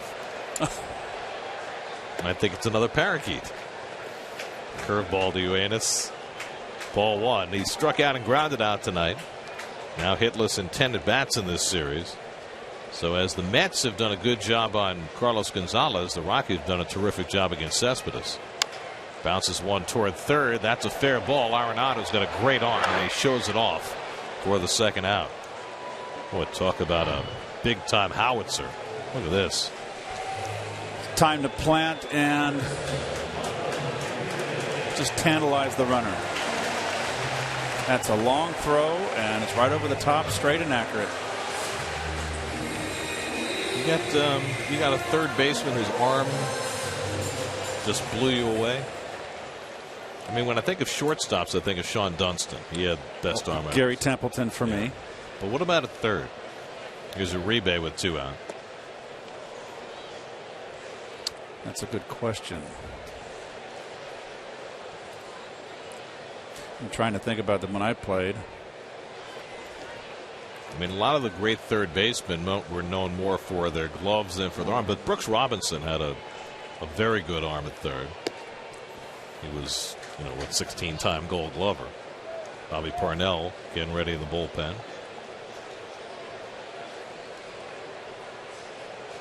I'm drawing a blank. Scott Rowland in his day. Sure.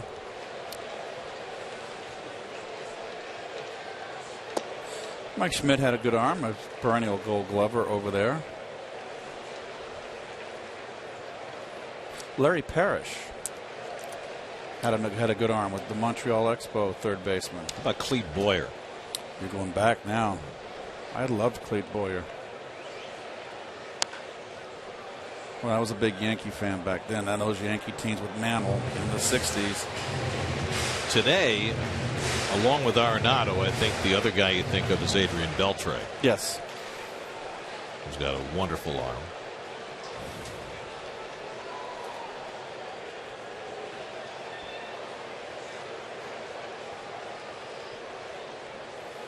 Two and two to Uribe, who has the big hit for the Mets tonight, a run-scoring double.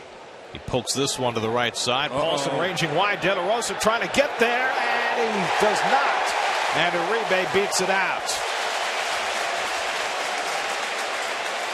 Well, it's a veteran pitcher, a left-hander, who just hesitated a beat, and that cost him. I think he assumed, and we know what that means, and that is safe, the proper call, that the second baseman was going to field that ball. And I think it was the second baseman's ball, but he's got to get there. That's his job. That's a heck of a grab, too. He's very nice. But Uribe clearly beat it. So it's an infield hit for Uribe, his second hit of the night, and that keeps the inning going. Forcing De La Rosa to have to throw a few more pitches here in the sixth. He's up to 88 on the night. Uribe smiling after showing off his wheels.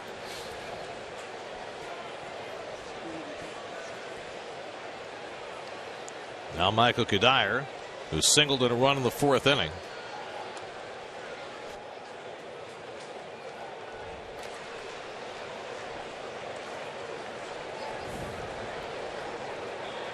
And amazingly enough, after Cuddyer picked up his 1,500th career hit in the fourth inning, that hit for Uribe was his 1,500th career hit. Now, what are the chances of that happening in the same game for two teammates? The stars are aligning. A couple of 36-year-olds who've had nice careers reaching a milestone on the same night. Christian Bergman getting up in the Colorado bullpen with De La Rosa up to 90 pitches. And Cuddyer takes the cutter for a strike, 2-1.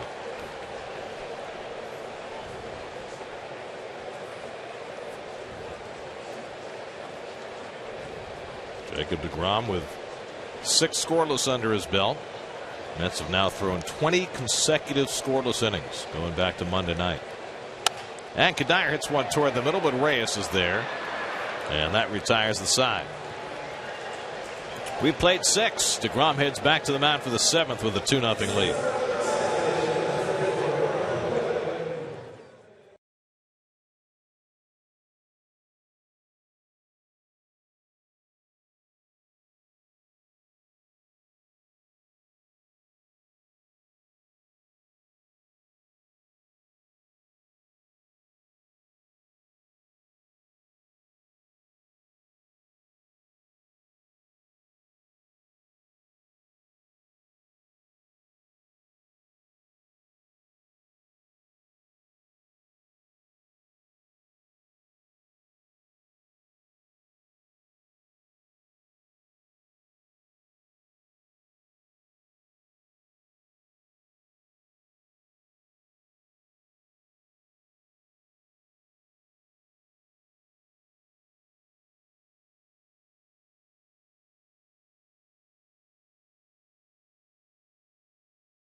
Has been better.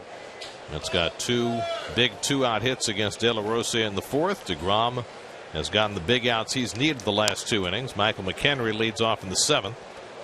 So deGrom's had to work a lot harder the last 2 innings. 43 pitches in the last 2, and so the Mets need to get the bullpen cranking behind him. Bobby Parnell, Sean Gilmartin ready to go if needed. But deGrom facing the lower third of the order in the 7th. McHenry has walked twice tonight. 2 of the 4 walks that deGrom has given up. It's also run up his pitch count. 4 walks matching his season high, 1 shy of his career high. Brandon Barnes on deck, then the pitcher's spot. 2-1 to McHenry. Well, De La Rosa undoubtedly done with a pinch hitter needed. Maybe if they get the first two men on, maybe they leave him in the bunt. Sacrificed his last time up. McHenry chops one. Tejada on the backhand. Plenty of time with the catcher running. One away.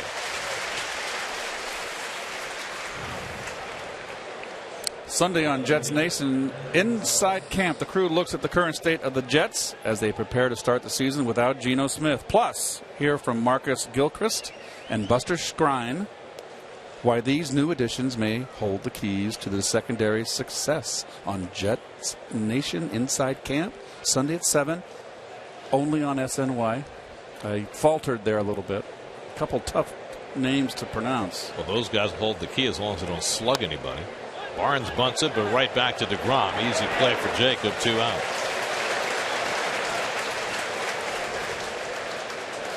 So 2 out and nobody on. And now the Rockies will go to their bench. And Matt McBride, who was just called up today, will get his first at bat of the season for the Rockies.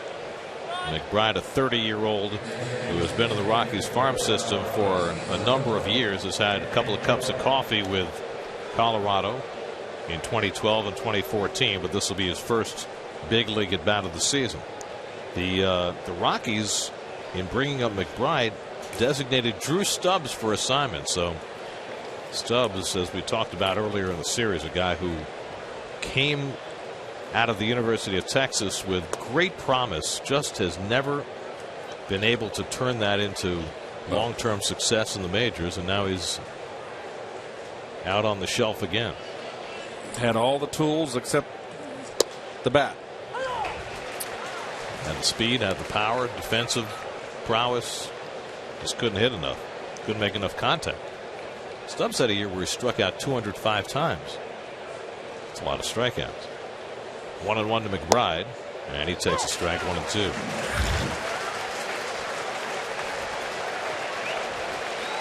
Christian Bergman will pitch the bottom of the 7th for Colorado.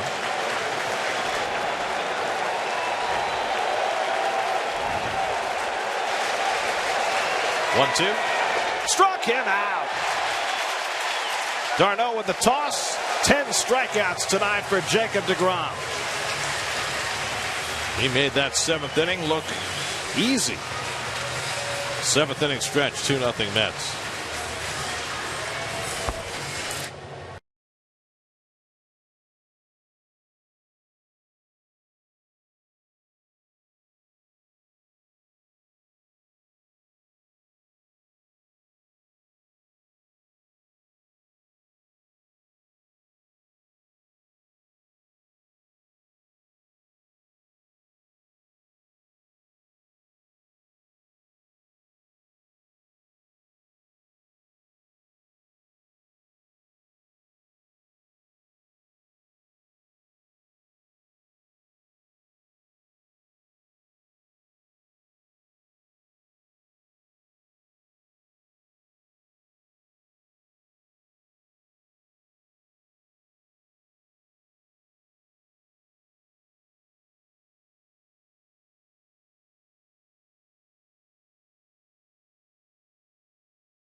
brought to you by your Mercedes-Benz Tri-State dealers on the web at MBUSA.com.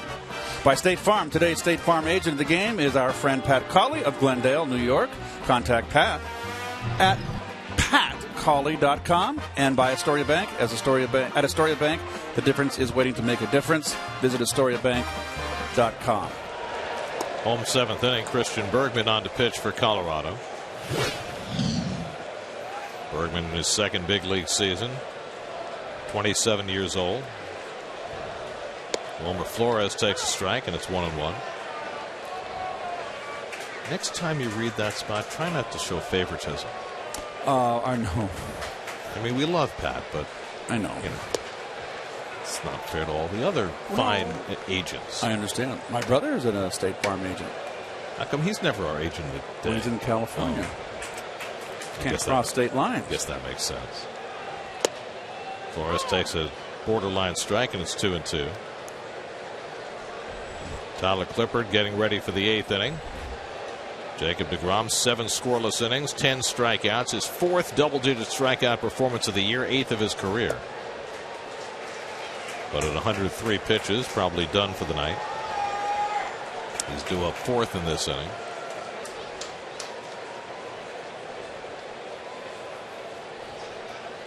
(3-2) from Bergman, and Flores golfs one to right center, overcomes Blackman, and that's the first out.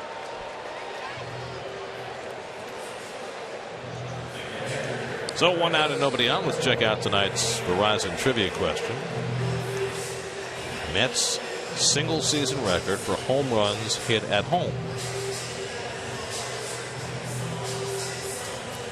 The record for the full season for a Met is 41.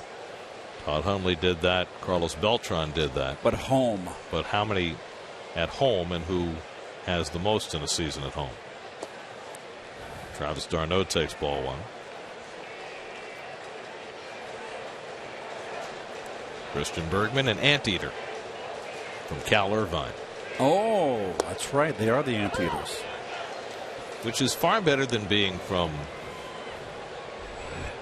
the University of California, Santa Cruz. Then he'd be a banana slug. Which is brutal. The worst nickname ever. Or maybe the best. I don't know. No, the worst. They were around my neck of the woods where I grew up. The banana slugs. Oh, I used to see them all the time in the spring. It was always wet, and they are bright banana yellow. But as a nickname, it's terrible. Are they similar in color to, say, a rally parakeet?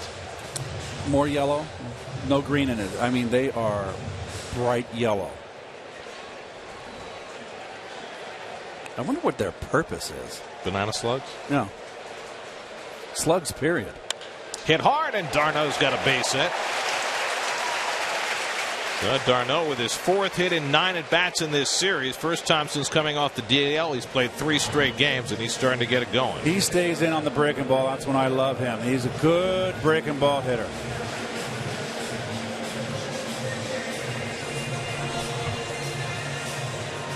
So 1 out and 1 on. Now Ruben Tejada. Daniel Murphy's come out on deck to be a pinch hitter, so it does look as though deGrom is done after 7 scoreless. So Mets starting pitchers just continuing to roll it out there. Overall for the staff now, 21 straight scoreless innings, and Clippard will try and keep that going in the 8th. I know we got a long way to go. 49 games. Uh-oh, there's Chris. Always pops up this time of year. No, you do it. Oh, I thought you were in charge of these. Oh, tonight after the postgame show, Chris Carlin will be on hand. Hisashi Iwakuma throwing a no-hitter, and history at SNY as well. Gary Apple expanding his diet. Chris will have all the details on Geico Sports Night. Then Gary will be all fired up on the postgame. Have you ever looked at Gary? He is in such phenomenal shape. He needs to have some carbohydrates. He needs to put some little meat in those bones. You think? Yeah.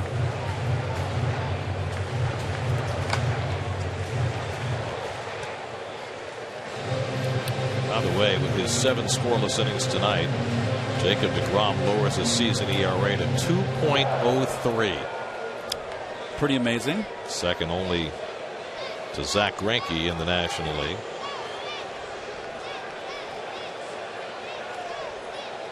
Greinke threw 6 scoreless last night against the Nats, to which the Mets said thank you. 1-1 to Tejada.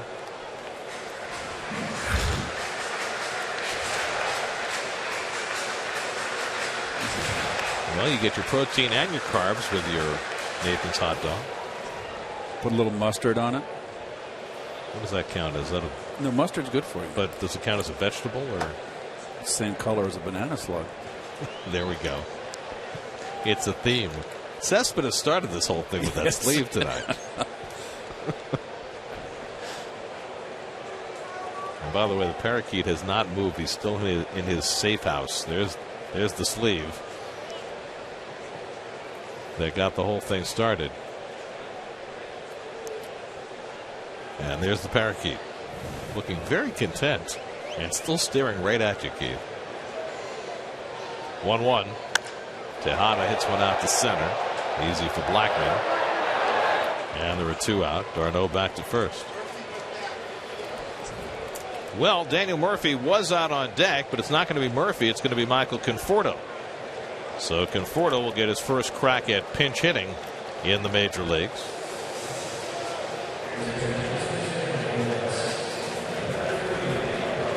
And again, Keith, this is a player who's been a star his entire life. High school, college, minor leagues. Probably has never pinch hit in his entire life. So how does he prepare for that? The rule of thumb, thou shalt not pass when you pinch hit. If you take a fastball, it's a sin. You're up there to hit. So you got to approach it like, okay, I got an 0-2 count on me. I'm bearing down. He's really got a good eye at the plate for such a youngster. Well advanced. That's what I like about him. One of the many things I like about him. It's one of the things that really attracted the Mets to Conforto, his selectivity, which really fits with their philosophy.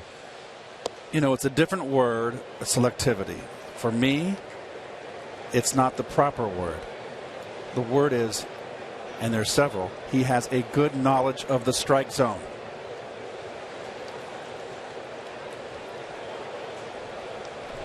Swing at strikes, don't swing at balls. He's been dropping that back shoulder and then under. He's really got to get back to hitting line drives. Really focus on that top half of that ball. See the back shoulder drop. He's been under everything. He's got to level those shoulders, the back shoulder off, and just focus on a line drive. Top half of the ball. 1-2, and Conforto pops it up. Arenado and Reyes looked at each other, and Reyes hurries in now to get it. I'm not sure if Jose saw that ball off the bat, but he makes the play to end the inning. DeGrom's work is done. Now it's up to the bullpen to protect a 2-0 lead.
consecutive scoreless innings against the Rockies in this series, and Tyler Clippard will try and keep that going in the 8th. Well, many beautiful pickups by Sandy Alderson at the trade deadline bolstered the back end of that bullpen. Veteran setup man has been very, very terrific for the Mets thus far. Worked a 1-2-3 8th inning in the first game of the series Monday night. He'll face the top of the batting order in the 8th. Charlie Blackmon leads off. Blackmon is 0 for 3. Reyes and Gonzalez to follow, and in a 2-0 game, essential to keep the first two guys off base, with Cargo due up in the inning. Well, the only blemish on DeGrom's performance, Gary, is his 4 walks. He gave up just 2 hits, struck out 10.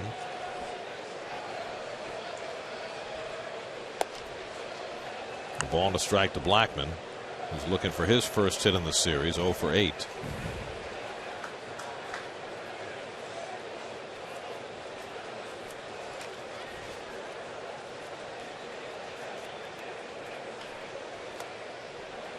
Two balls and a strike to Blackmon. Clippard's 8th appearance with the Mets. He's given up just 1 run in 6 2/3 innings after coming over from Oakland. Mets acquiring 2 pitchers in separate deals from the A's, picking up Clippard and Eric O'Flaherty. Here's a fastball strike. Good looking pitch by Clippard. 2-2 to Blackmon. So DeGrom has now thrown 15 career innings against the Rockies. In those 15 innings, he's allowed no runs, 5 hits, and struck out 19. 2-2. In tight to Blackmon, full count. Big pitch here. No leadoff runners, 2-run lead.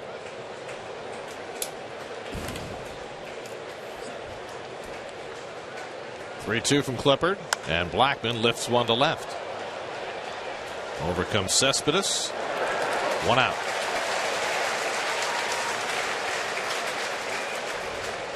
You just know with Clippard, when he gets to a full count, he's going to throw you that changeup. And I don't know how you can sit on it. Well, not with 2 strikes. Yeah. You're going to throw it to you. He's going to pitch backwards, as they say, which today is not the case. 2-0, 3-1. Then you can, Gary. If you want to, you got a pitch you can look for. But not with 2 strikes. Reyes is 1 for 3 tonight. Uribe will in on the grass. And Jose pops one up, and Uribe is right there. And there are 2 out. Most significantly, that means that Carlos Gonzalez can't tie the game. He'll come up with 2 out and nobody on.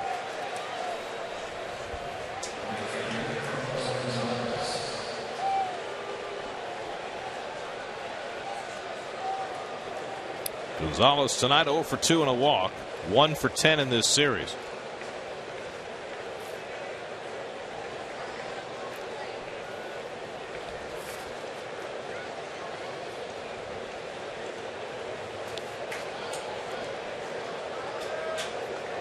The Rockies came into this series as the #1 scoring team in the National League. Now, they're never as good on the road as they are at home, and that's certainly the case this year. Gonzalez gets under one to right field. Should be playable for Granderson.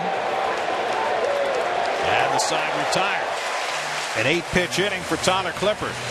He sets the Rockies down 1-2-3. Still 2-0 New York.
Which Met players hit the most home runs in a season at home?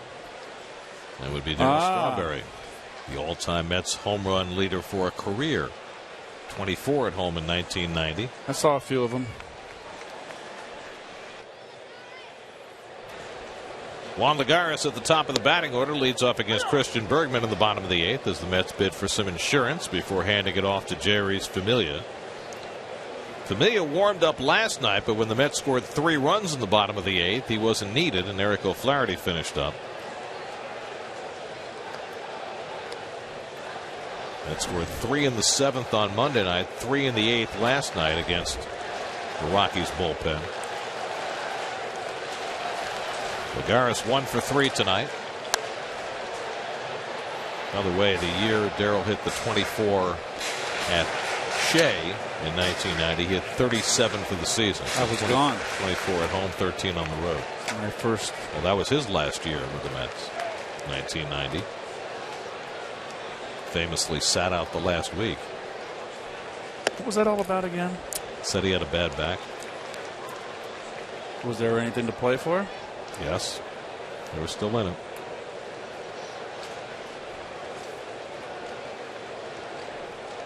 Two coming, and Lagares hits the curveball to shallow right. LeMahieu calls and then called off by Cargo, who had the easier play.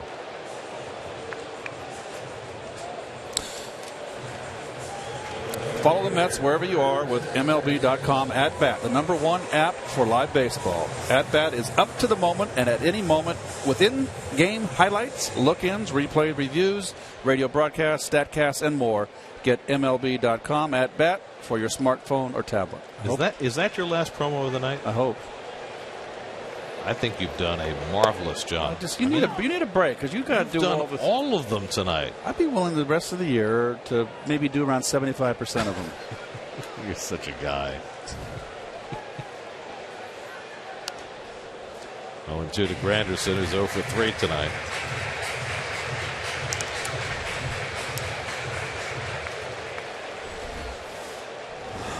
Cespedes on deck.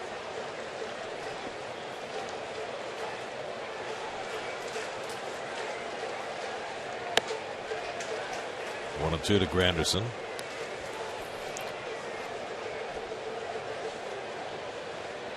You got a guy in Bergman who's not afraid to throw a strike coming out of that bullpen. Good change up, and he strikes out Granderson for his first strikeout. Well, Bergman was a starting pitcher last year with the Rockies, transitioning this year to the bullpen.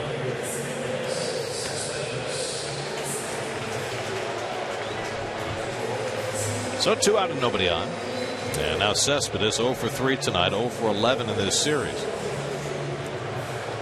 In the 9th inning, the Rockies will have Arenado, Paulson, and LeMahieu coming up against Jerry's Familia.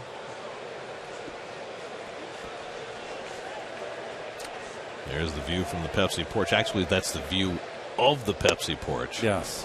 You were misled. If you turned the camera around, you would then have the view from the Pepsi porch. You were misled. But if you actually gave the view from the Pepsi porch, you wouldn't see the sign that says Pepsi porch. And that would negate the whole purpose of doing the Pepsi porch spot there. So you have the big Pepsi Cola sign, the Pepsi porch sign. If you did the view from, you'd miss that. Yes. So it's kind of a misnomer. I'm sorry they put you in that position. But it's a well-presented advertisement for the folks at Pepsi, whom we love. Ooh, Cespedes has to jerk his head out of the way. Well, maybe that'll get him going.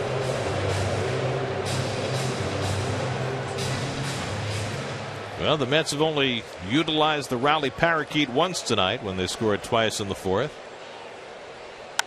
Cespedes drives one deep right center field, headed back toward the wall. It's out of here.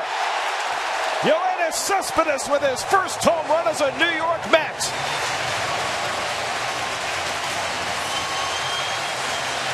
The rally parakeet lives. 3-0 New York.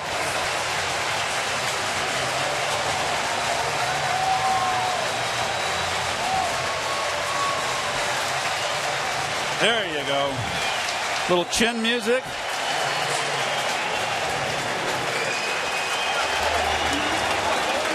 and a home run. Number 19 on the year for him here. His first in the National League. Breaking ball, not a bad one. Stayed in. That's where he'd like to see him go. Been saying it all the last couple nights. I'd like to see him use right center field. Well, he's got line-to-line power, and he certainly showed it off. The Mets home run, that Met home run, means 2,000 for an NYC community partner, courtesy of City. That was terrible. Well, actually, it's a lovely thing the city's doing. Yes. I mean, my reading was terrible. It was just, Russ just threw it in my face. It stunned me. You got to get used to it, you know. That's how we work in live TV. 2-1 to Uribe. By the way, for Cespedes, of his 19 home runs this year, that's his 4th to the opposite field.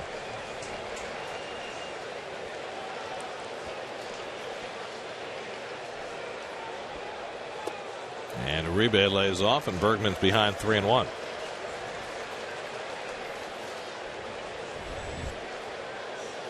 Michael Kadire would be next. Uribe's got 2 hits tonight. Drove in the first Met run with a long double in the 4th. And now he's on base for the 3rd time with a 2-out walk.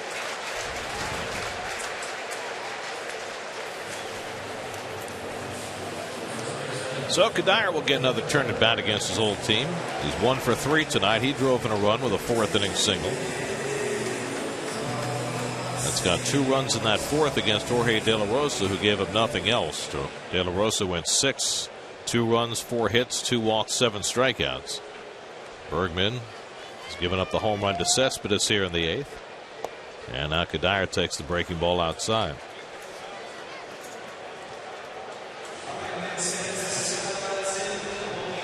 Nobody throwing in the Rockies bullpen, so it's on Bergman to finish this off. We mentioned it the last couple of nights. The Rockies bullpen has just been a disaster area this year. Looked like they had an effective closer earlier in the year in the Brooklyn native Adam Ottavino, but then he got hurt. Lately they've been using the upstate New York product, Tommy Kahnle, as a closer, but they haven't gotten to him yet in this series. And Kadire pulls one foul. They may not. I mean, anytime you come into town here and you're facing the Mets' big 3, in this case the big 4, you got your work cut out for you.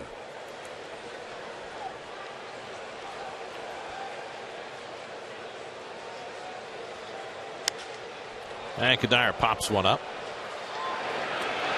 And Reyes comes over to get it. That retires the side. But Mets add a run on the Cespedes home run, and now Jerry's Familia on to try and notch another save. Going for number 32 tonight. 3-0 Mets going to the 9th.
for his 31st save, 32nd save. Every save this year means another opportunity to win prizes from Delta Airlines.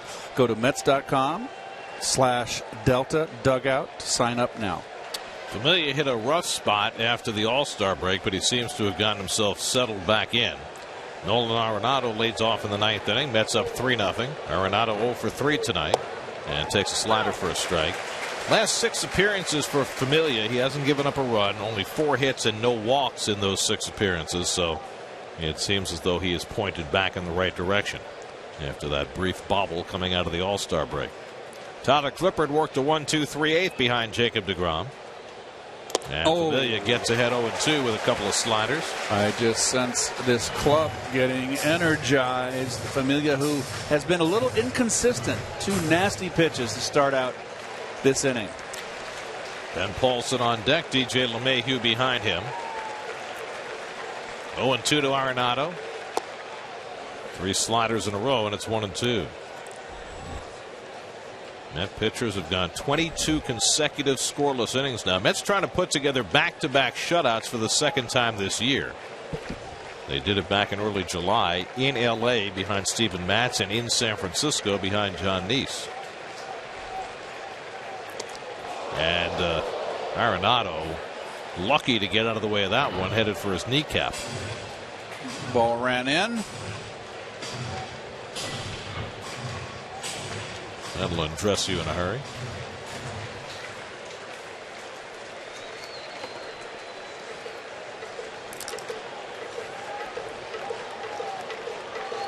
Arenado 2 for 11 in this series. 2-2 coming. And he rolls one off his foot, a foul ball.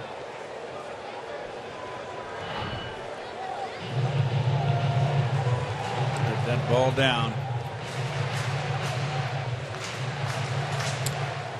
Right off his toe.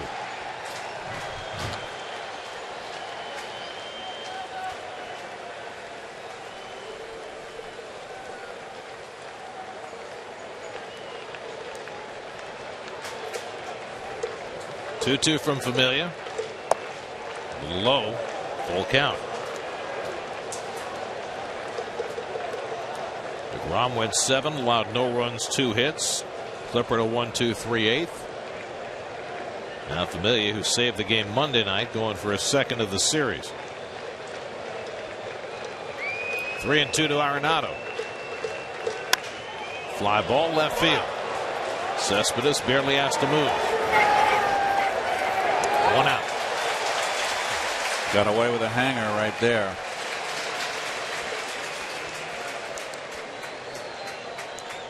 Now Ben Paulson is 0 for 2 in a walk tonight.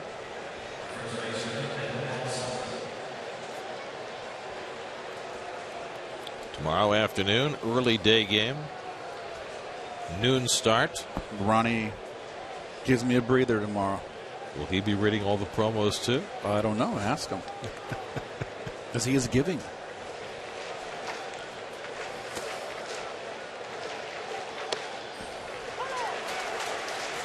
And with the early start tomorrow, we join you with pregame coverage at 11:30 a.m.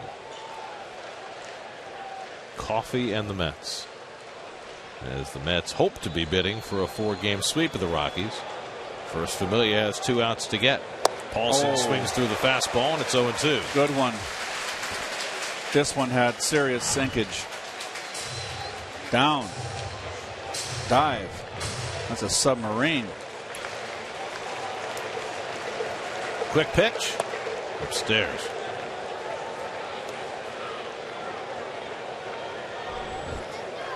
DJ LeMahieu on deck.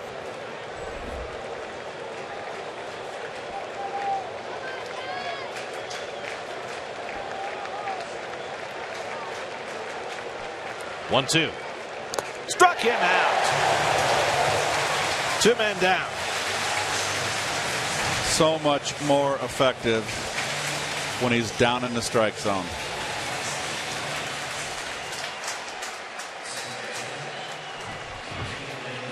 So the Rockies are down to their final out with DJ LeMahieu.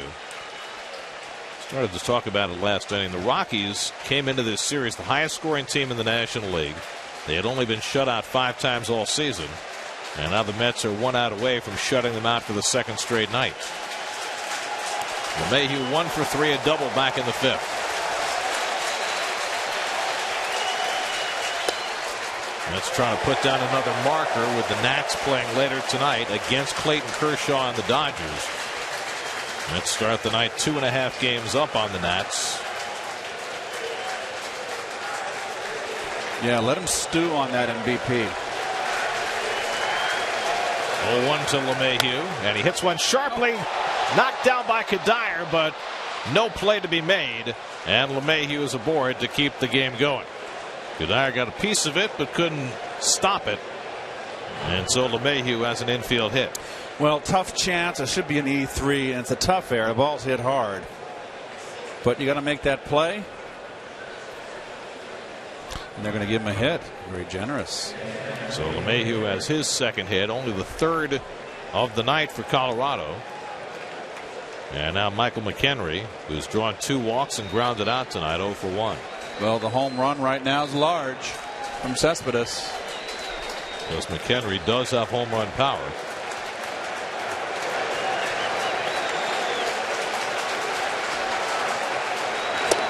And he takes the sinker for ball 1. Daniel Descalso is out on deck to bat for Brandon Barnes to give Walt Weiss a left-hand batter if he can get one. That's what the Rockies have done in this series. Not much. 2 runs in nearly 3 games.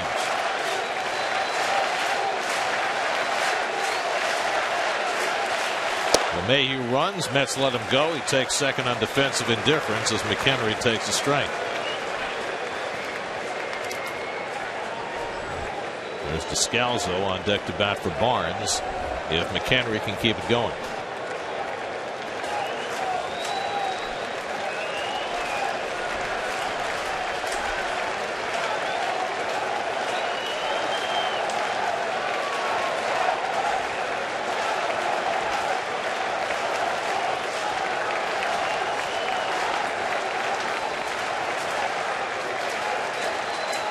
One from Familia, and he fouls it off, and now the Rockies are down to their final strike. Good hard sinker. He needs to get consistency with that pitch, and he'll be right back where he was that first half of the season.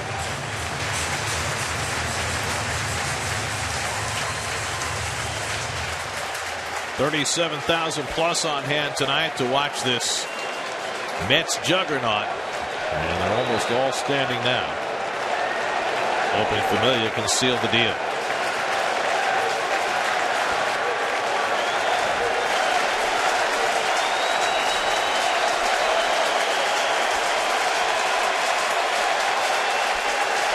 One, 2.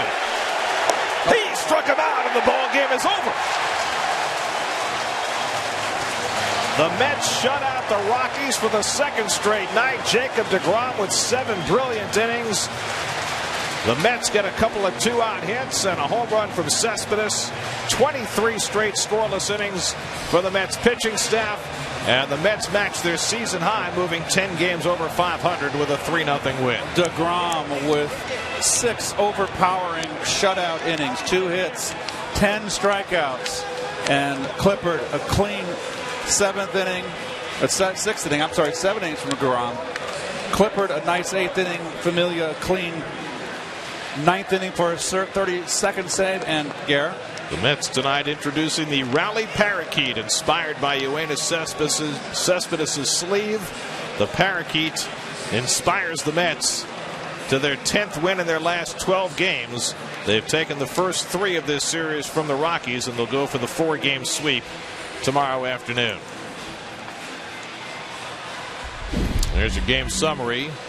deGrom gets his 11th win, lowers his season ERA to 2.03. Cespedes hits his first home run as a Met. Familia notches his 32nd save, and the Mets roll on to 10 games over 500, and right now 3 games in front of the Washington Nationals. For every Mets win, the Mets Foundation is proud to contribute $2,500 to the Cats Women's Hospital and the Cats Institute for Women's Health. For more information, visit northshorelij.com/KIWH. This win brings the total contributions so far this season to $155,000. Second time this year, the Mets have had back-to-back shutouts. They win tonight 3-0 over the Rockies. We'll come back with more from Citi Field in just a moment.